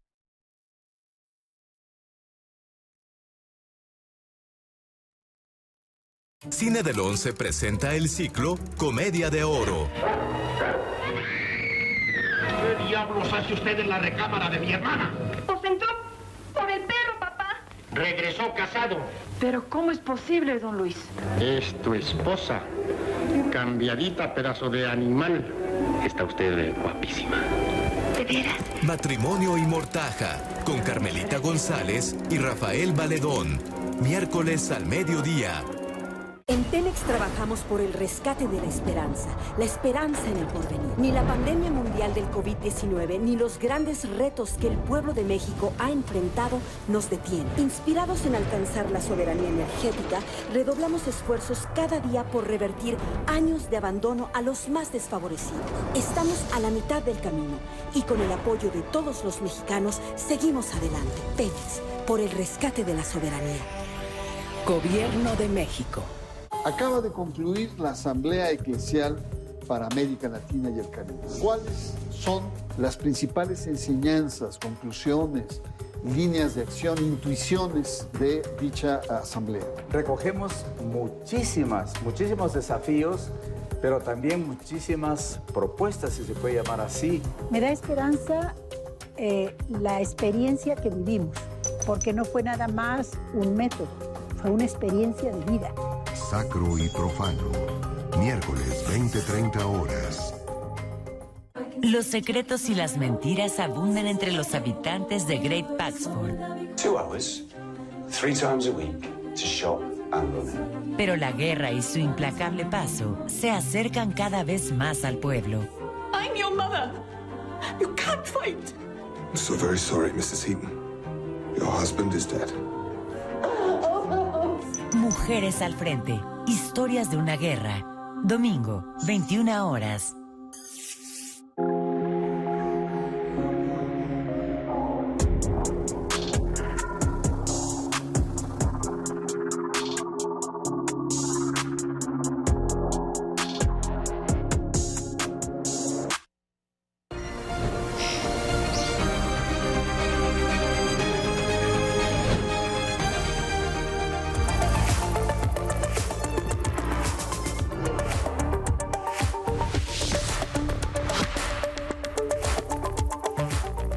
Bienvenidos, esto es Cada Hora en la Hora. La Secretaría de Seguridad de Hidalgo confirmó la fuga de 9 reos del Centro de Reinserción Social de Tula, luego de que la madrugada de este miércoles un grupo armado detonó 2 autos bomba para ingresar al penal y amagó a personal de seguridad penitenciaria, resultando heridos 2 custodios. En redes sociales se reportó la presencia de camionetas con hombres armados por diferentes zonas, así como disparos en algunos lugares del municipio. Entre los delincuentes que escaparon está el jefe de un grupo denominado Pueblos Unidos, dedicados al robo de hidrocarburos. La Secretaría de Seguridad Pública de Hidalgo, en coordinación con el Ejército, Guardia Nacional, la Procuraduría General de Justicia de Hidalgo, policías municipales y entidades vecinas desplegaron un operativo para ubicar y detener a los internos que escaparon. En estos momentos nos enlazamos con mi compañera Cindy Cerda hasta el Zócalo de la Ciudad de México, donde esta tarde el presidente Andrés Manuel López Obrador emitirá un mensaje con motivo de su tercer año de gobierno. Cindy, buenos días, adelante. ¿Qué tal, amigos de 11 Noticias? Los saludamos con gusto desde la plancha del Zócalo capitalino, en donde esta mañana continúa la llegada de simpatizantes del presidente Andrés Manuel López Obrador, que buscan presenciar el mensaje que hoy ofrece a la nación con motivo de 3 años de gobierno. Se cumplen 3 años de la toma de protesta del presidente Andrés Manuel López Obrador, pero esto será hasta las 5 de la tarde. Antes ya se prepara la plancha del Zócalo capitalino, ya están puestos los templetes, también están las sillas y los simpatizantes que apoyan con pancartas y banderines al presidente López Obrador. La festividad, porque también se le ha denominado AMLO Fest, iniciará desde las 2:30 de la tarde con la participación del Mariachi de la Defensa Nacional, así como la Orquesta Sinfónica de Oaxaca y entre otros grupos musicales. En tanto, continuamos aquí con los preparativos y seguimos reportando para ustedes. Muy buenos días. Muchas gracias por el reporte, Cindy. En más información y en la cultura, dentro de la 41 Muestra Nacional de Teatro este miércoles se presenta la obra La Fila India. La cita es en punto de las 19 horas en el Centro Cultural del Bosque en Chapultepec. La entrada es libre. Es todo en Cada Hora en la Hora. Les recuerdo que en punto de las 12 del día lo esperamos con más información del acontecer nacional e internacional. Recuerde que puede seguirnos en redes sociales, estamos en Facebook y Twitter. Por lo pronto, sigan la señal del 11.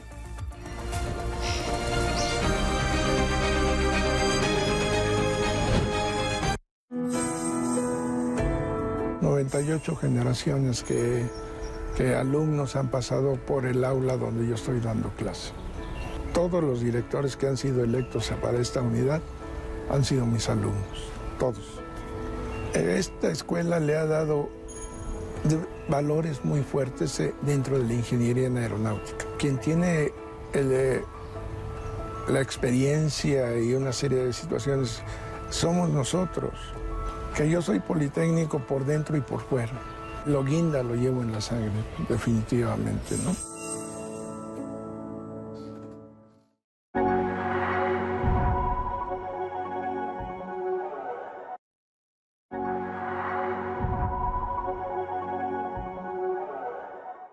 ¿Cuál es la diferencia entre VIH y SIDA? Hay que entender, el VIH, el virus de inmunodeficiencia humana, es el agente causal. Por alguna circunstancia llegaba al cuerpo, empezaba a causar estragos en el sistema de defensas de las personas y poco a poco lo iba dejando desprotegido. Hoy efectivamente hablamos de que una cosa es vivir con VIH, que la persona por alguna circunstancia adquirió el virus, está dentro de su cuerpo y con un tratamiento adecuado puede tener una buena calidad de vida. Actualmente los tratamientos antirretrovirales altamente efectivos han permitido que la esperanza de vida aumente. La esperanza de vida de las personas que viven con VIH es aproximadamente 50 años posterior a que se realiza el diagnóstico de VIH. Ya no es sinónimo de muerte. La expectativa de vida pues sí ya es muchísimo más amplia. Es bien importante que entiendan, asimilen, acepten lo que significa vivir con VIH, que no van a morir, que de alguna manera pues van a poder hacer también su vida casi en la normalidad. Si somos pragmáticos, seríamos todas las personas que tenemos contacto, tenemos prácticas sexuales, principalmente sin protección. Actualmente ya existen las pruebas rápidas, que eso también ha agilizado mucho el dar un diagnóstico. El resultado se entrega casi de manera inmediata. Siempre hay esta tristeza, a veces mucho enojo, mucho coraje, una cierta incertidumbre. Bueno, ¿y ahora qué va a pasar, no? El gran trabajo que seguimos teniendo es todo este acompañamiento emocional para que la persona no siga viviendo esta situación de sentirse que se le cayó el mundo encima. ¿Cómo se transmite el VIH? Bueno, son 3 mecanismos de transmisión. Es la vía sexual, que es a través de relaciones sexuales sin protección. Aquí no tiene nada que ver la orientación sexual, o sea, le puede dar a cualquiera. El segundo mecanismo es la transmisión perinatal o materno-fetal. La tercera es la vía sanguínea, a través de transfusiones sanguíneas, utilización de material punzocortante contaminado. Que muchas cosas de las que están en redes sociales se construyen también a través del estigma. Claro. Entonces, una de las características de la consejería es saber filtrar cuál es la información válida, cuál es la información que suma.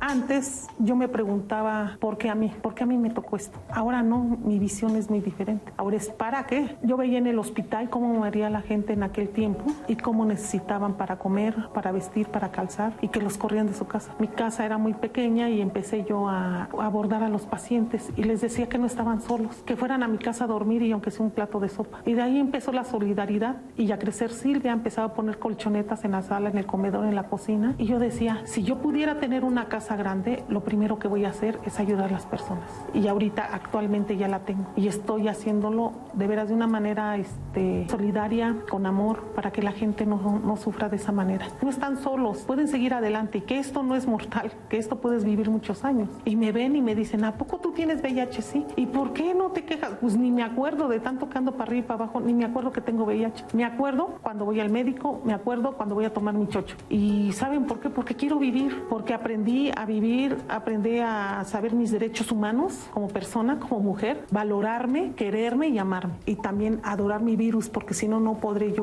ayudar a las demás personas. ¿Por qué adorar mi virus? ¿Cómo? Ir a mis citas médicas, ir por mis medicamentos mes con mes, ir a mi CD4, mi carga viral. Mi vida es muy diferente, porque me enseñó a vivir, me enseñó a valorar las cosas, me enseñó a ser una buena mujer y ejercer actualmente mi sexualidad, porque actualmente vivo con una persona que ya llevo 10 años casada y la verdad, pues, si no hubiera sido por el VIH, yo no hubiera conocido a esa persona.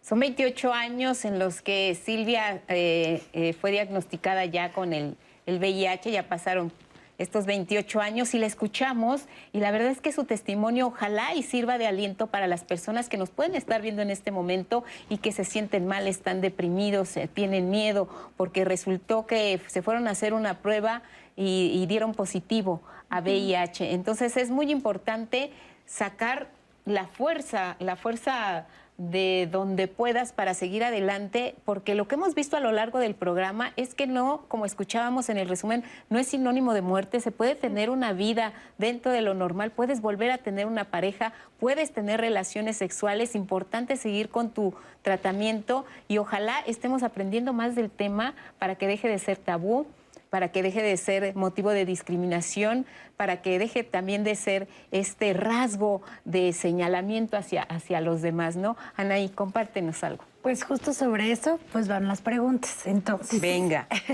Aquí hay una. Si solo el varón tiene el virus, ¿es posible llevar un embarazo sin que la madre y el bebé se contagien? ¿Quién le responde?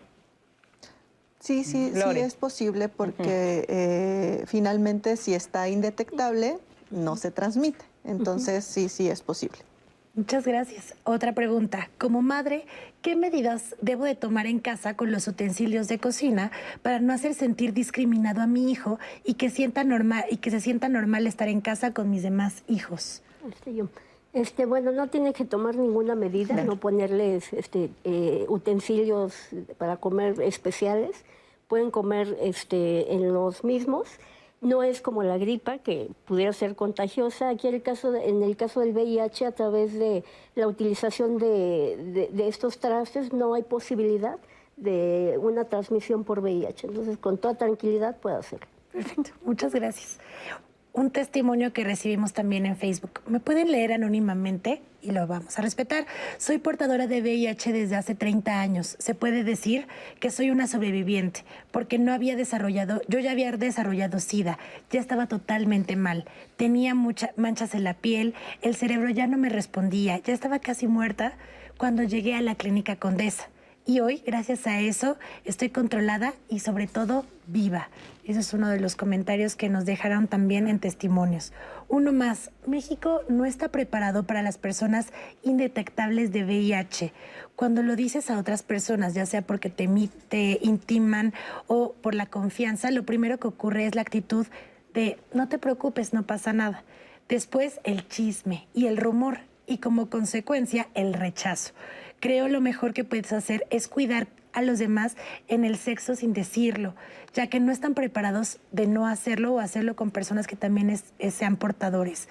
Este es un comentario que nos dejan también en Facebook que va súper enfocado a lo cuento con confianza y se crean rumores y de ahí sigue la estigmatización y el rechazo a las personas portadoras, personas indetectables de VIH, nos dice. Otra llamada.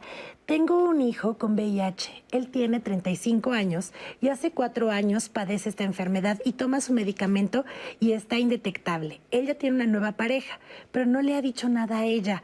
Tampoco mi familia sabe que mi hijo lo tiene. ¿Cómo enfrentar esta situación? Pues ya lo hemos platicado de alguna manera, ¿no? Hay que hablar con la verdad directamente y, bueno, si se obtiene una respuesta positiva, como es el caso del chico que nos comentabas, que le confesó a su novia, a su pareja, que tenía VIH y ella aceptó continuar con la relación, pues es bienvenido, pero sobre todo fortalecer esta situación emocional, personal, y en el momento en el que tú te sientas preparado, mencionar que tienes el virus y, bueno, esperar cualquiera que sea la respuesta y saber manejar la situación, pero de entrada lo que nos decían los especialistas es hablar directamente con la verdad. Sí, de hecho el consultorio psicológico se convierte en el escenario perfecto también para ensayar, para equivocarte y en determinado momento cuando enfrentes ya la realidad, ya vas preparado. O sea, a veces es cuestión de fluir. O sea, es el momento preciso, el momento exacto y a veces no tiene que ser tan planeado porque el contacto humano, incluso hasta el hecho de esta pequeña distancia, genera cierta ambiente para que tú puedas decir, este es el momento, hoy lo digo. Muchas gracias por responder. Y cerramos con esta llamada de Juan Francisco que nos dice, la prevención se compone de información, educación y comunicación. Muy bien. ¿Cómo podemos ser empáticos con una persona con VIH? Pues vamos, si esa persona nos confiesa, nos comparte que vive con VIH, creo que será importante primero agradecer la confianza de que nos lo está diciendo y acercarnos a esa persona, cómo lo está viviendo, qué está haciendo por su vida, dónde puedo ayudar. A veces las personas que recibimos esta noticia de parte de alguien, de un familiar, de un ser querido, si no estamos preparados, entonces el gran reto que tenemos es informarnos un poco.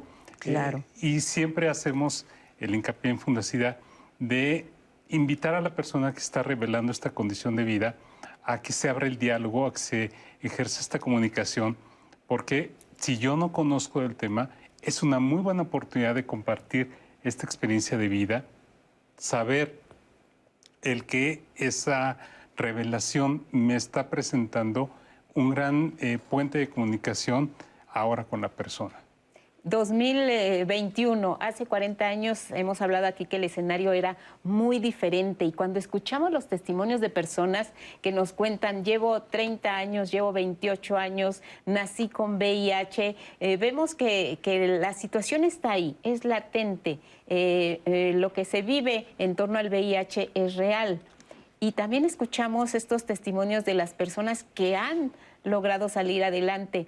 Se envejece también con VIH y las personas están envejeciendo con VIH. Sí, claro, sobre todo porque los avances en la ciencia que aumentaron la esperanza de vida en las personas que viven con VIH hacen que vayan junto con la población general. Nosotros somos una población que está envejeciendo, entonces es natural que vayan hacia ese lado. Quisiera sumar algo hacia el comentario previo. Yo creo que una de las cosas importantes para afrontar cuando alguien nos da un diagnóstico, lo primero es validar la emoción desde la que se construye la emisión de la noticia. Eso es muy importante. No minimizar, porque incluso minimizamos en el hecho de, no te preocupes, pero ya es indetectable, no pasa nada, hay personas que mueren de cáncer. Sí, hay tratamiento. Eso es minimizar. Entonces, en el momento en el que nosotros validamos, que entendemos desde dónde el individuo nos está compartiendo la información, eso suma muchísimo. Hay que validar todo lo que él siente, a partir de dónde construye, cuáles son sus miedos.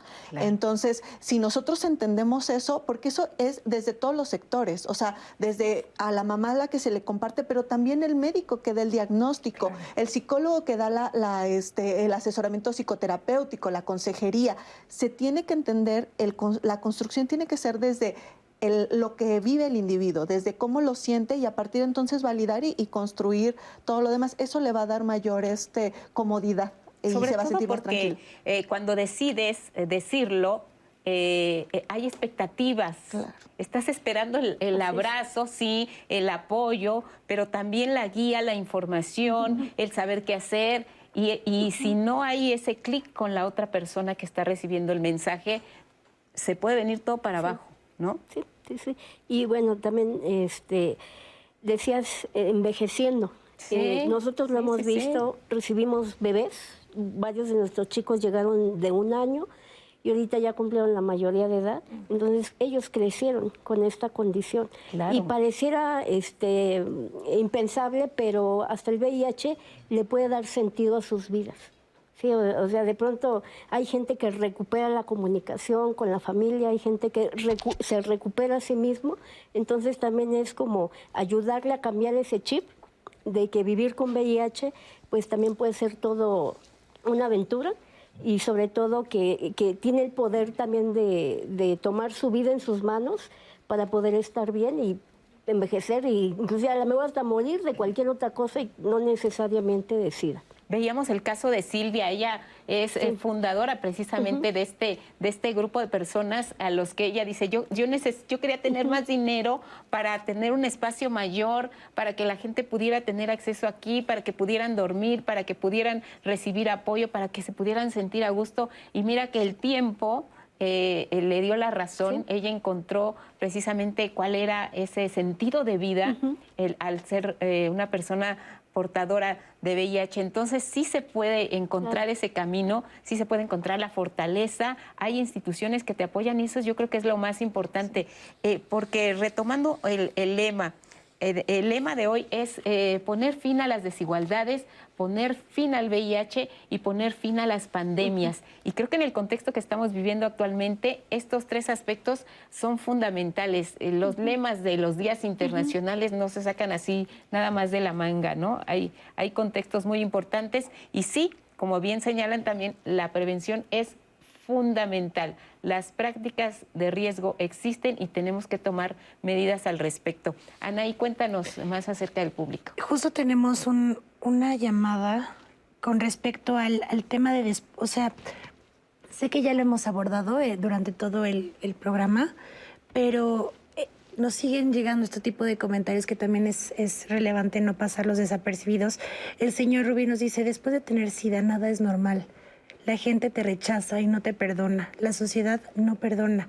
La humanidad tiene muchos prejuicios. Y seguimos recibiendo este tipo de comentarios, no haciendo énfasis, pero creo que de estos comentarios me sale la pregunta a los especialistas, ya sé que lo hemos mencionado, pero consejos, justo también hemos escuchado de cómo decirle a mi ser querido, a la persona, a la familia, etcétera, que soy una persona con VIH, pero no hemos hablado también del otro lado de la moneda, ¿no? Cómo yo reaccionar, cómo no discriminar, cómo apoyar, etcétera. Cómo desde la cancha, pues de cada uno de nosotros, de las personas, podemos dar nuestro granito de arena a esta parte emocional. Bueno, ahorita que escuché cómo lo dijo, hay que poner mucha atención de pronto qué información es la que siguen manejando, porque aquí en este caso estar en SIDA es etapa terminal, y tener VIH, pues tú puedes estar asintomático, entonces de entrada como profesionista checas qué información tiene de primera mano y ahí es donde hacer los cambios. Sí, como lo dije anteriormente, es como resetear a la persona, darle nueva información para que la formen como él vaya acudiendo a los servicios médicos, psicológicos, él lo va a hacer. Entonces, de entrada, también vuelve aquí a aparecer el apoyo psicoemocional, médico, psiquiátrico, es fundamental también para que esta persona pueda no sentirse así. Claro. ¿No? Y otra cosa importante es, yo lo resumiría en que conocimiento es poder, pero también las familias deben recibir acompañamiento emocional, porque ellos también viven una etapa de duelo, o sea, de saber que el hijo, el esposo, la mamá o lo que sea, o cualquier persona de su familia están perdiendo salud, porque automáticamente lo asocian, ¿no? Entonces, yo creo que además de conocimiento, que también se acerquen a servicios de salud mental para atención, que rompamos también ese otro estigma de que necesitamos estar locos, necesitamos estar muy mal para recibir psicoterapia, para recibir acompañamiento psicoterapéutico, incluso que se acerquen a las personas que brindan consejería. Eso les va a abrir una puerta de conocimiento certero, que les va a dar herramientas para afrontar el día a día de su familiar que vive con VIH. ¿Cuál sería entonces, después de tener este contexto, de escuchar los testimonios, de saber que hay vida después de tener VIH, el mensaje que tenemos que dejar en el Día Internacional de la Lucha contra el SIDA? Porque finalmente la expresión final del VIH es esa, precisamente, el SIDA. ¿Cuál sería este mensaje que quieren dejar entre nuestro auditorio de diálogos acerca del VIH? Yo quisiera comentar que actualmente la salud mental en nuestro país está sufriendo un cambio de paradigma. El Programa Nacional en Salud Mental está muy dirigido hacia comunidad, a ponderar los primeros niveles de atención. Entonces, el hecho de que estén muchos centros de atención en salud mental en primer nivel en la comunidad favorece que el acceso sea mayor, ¿no? Entonces, eso hace que la brecha en salud mental entre que una vez que inicia el padecimiento al momento que se atiende, se disminuya. Entonces, si nosotros aunamos que que mente y cuerpo no están separados y que muchas veces para mejorar nuestra calidad de vida necesitamos atención en salud mental, saber manejar nuestras emociones, pues que se acerquen. O sea, mi mensaje es: acérquense a los centros de primer nivel de atención en salud mental, van a recibir lo que necesitan e incluso se puedan sorprender. Que también quitemos el estigma, ¿no? Vivir con VIH no es sinónimo de muerte, vivir con VIH no es sinónimo de volverse loco. Hay muchísimas estrategias que pueden prevenir el deterioro en estos pacientes y la primera es adherencia terapéutica, ¿no? Y la adherencia terapéutica tiene en el fondo un constructo de valor emocional, de calidad de vida muy, muy importante. Entonces ese es el mensaje que yo dejaría. David.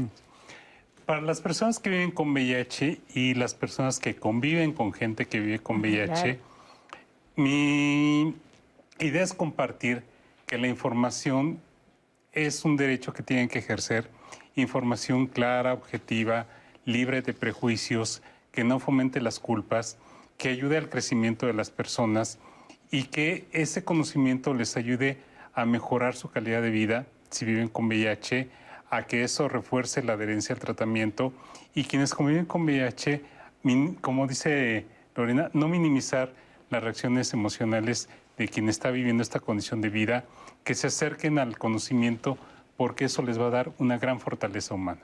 A todos, como sociedad.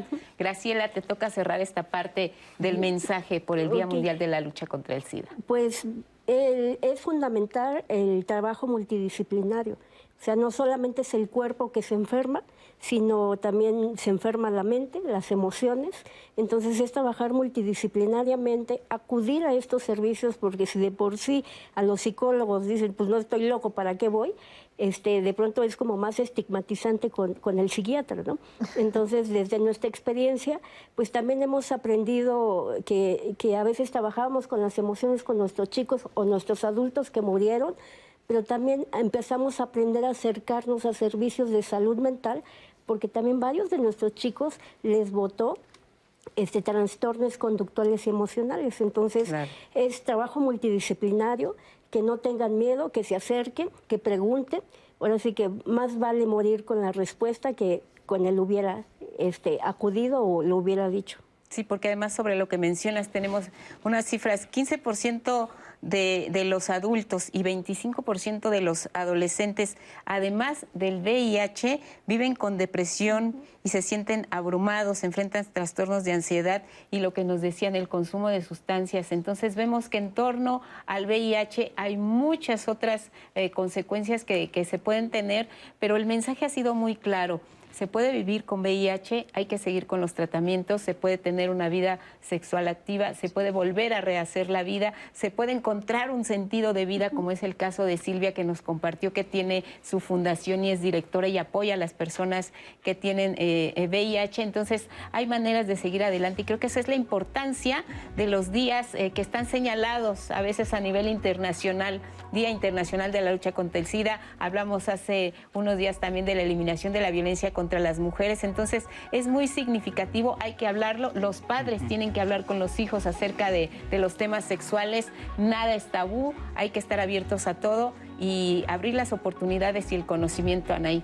Lupita, muchos agradecimientos que nos manda el público por haber tenido este programa y la información que dimos en él, y pues ya saben que pueden compartirlo, volverlo a ver en todas las plataformas digitales. Yo también agradecerles a todo el público que nos estuvo escribiendo y mandando sus testimonios. Muy bien, pues gracias, Anaí, gracias a todos, sigan en el 11, aprender a envejecer. Buenos días. Gracias.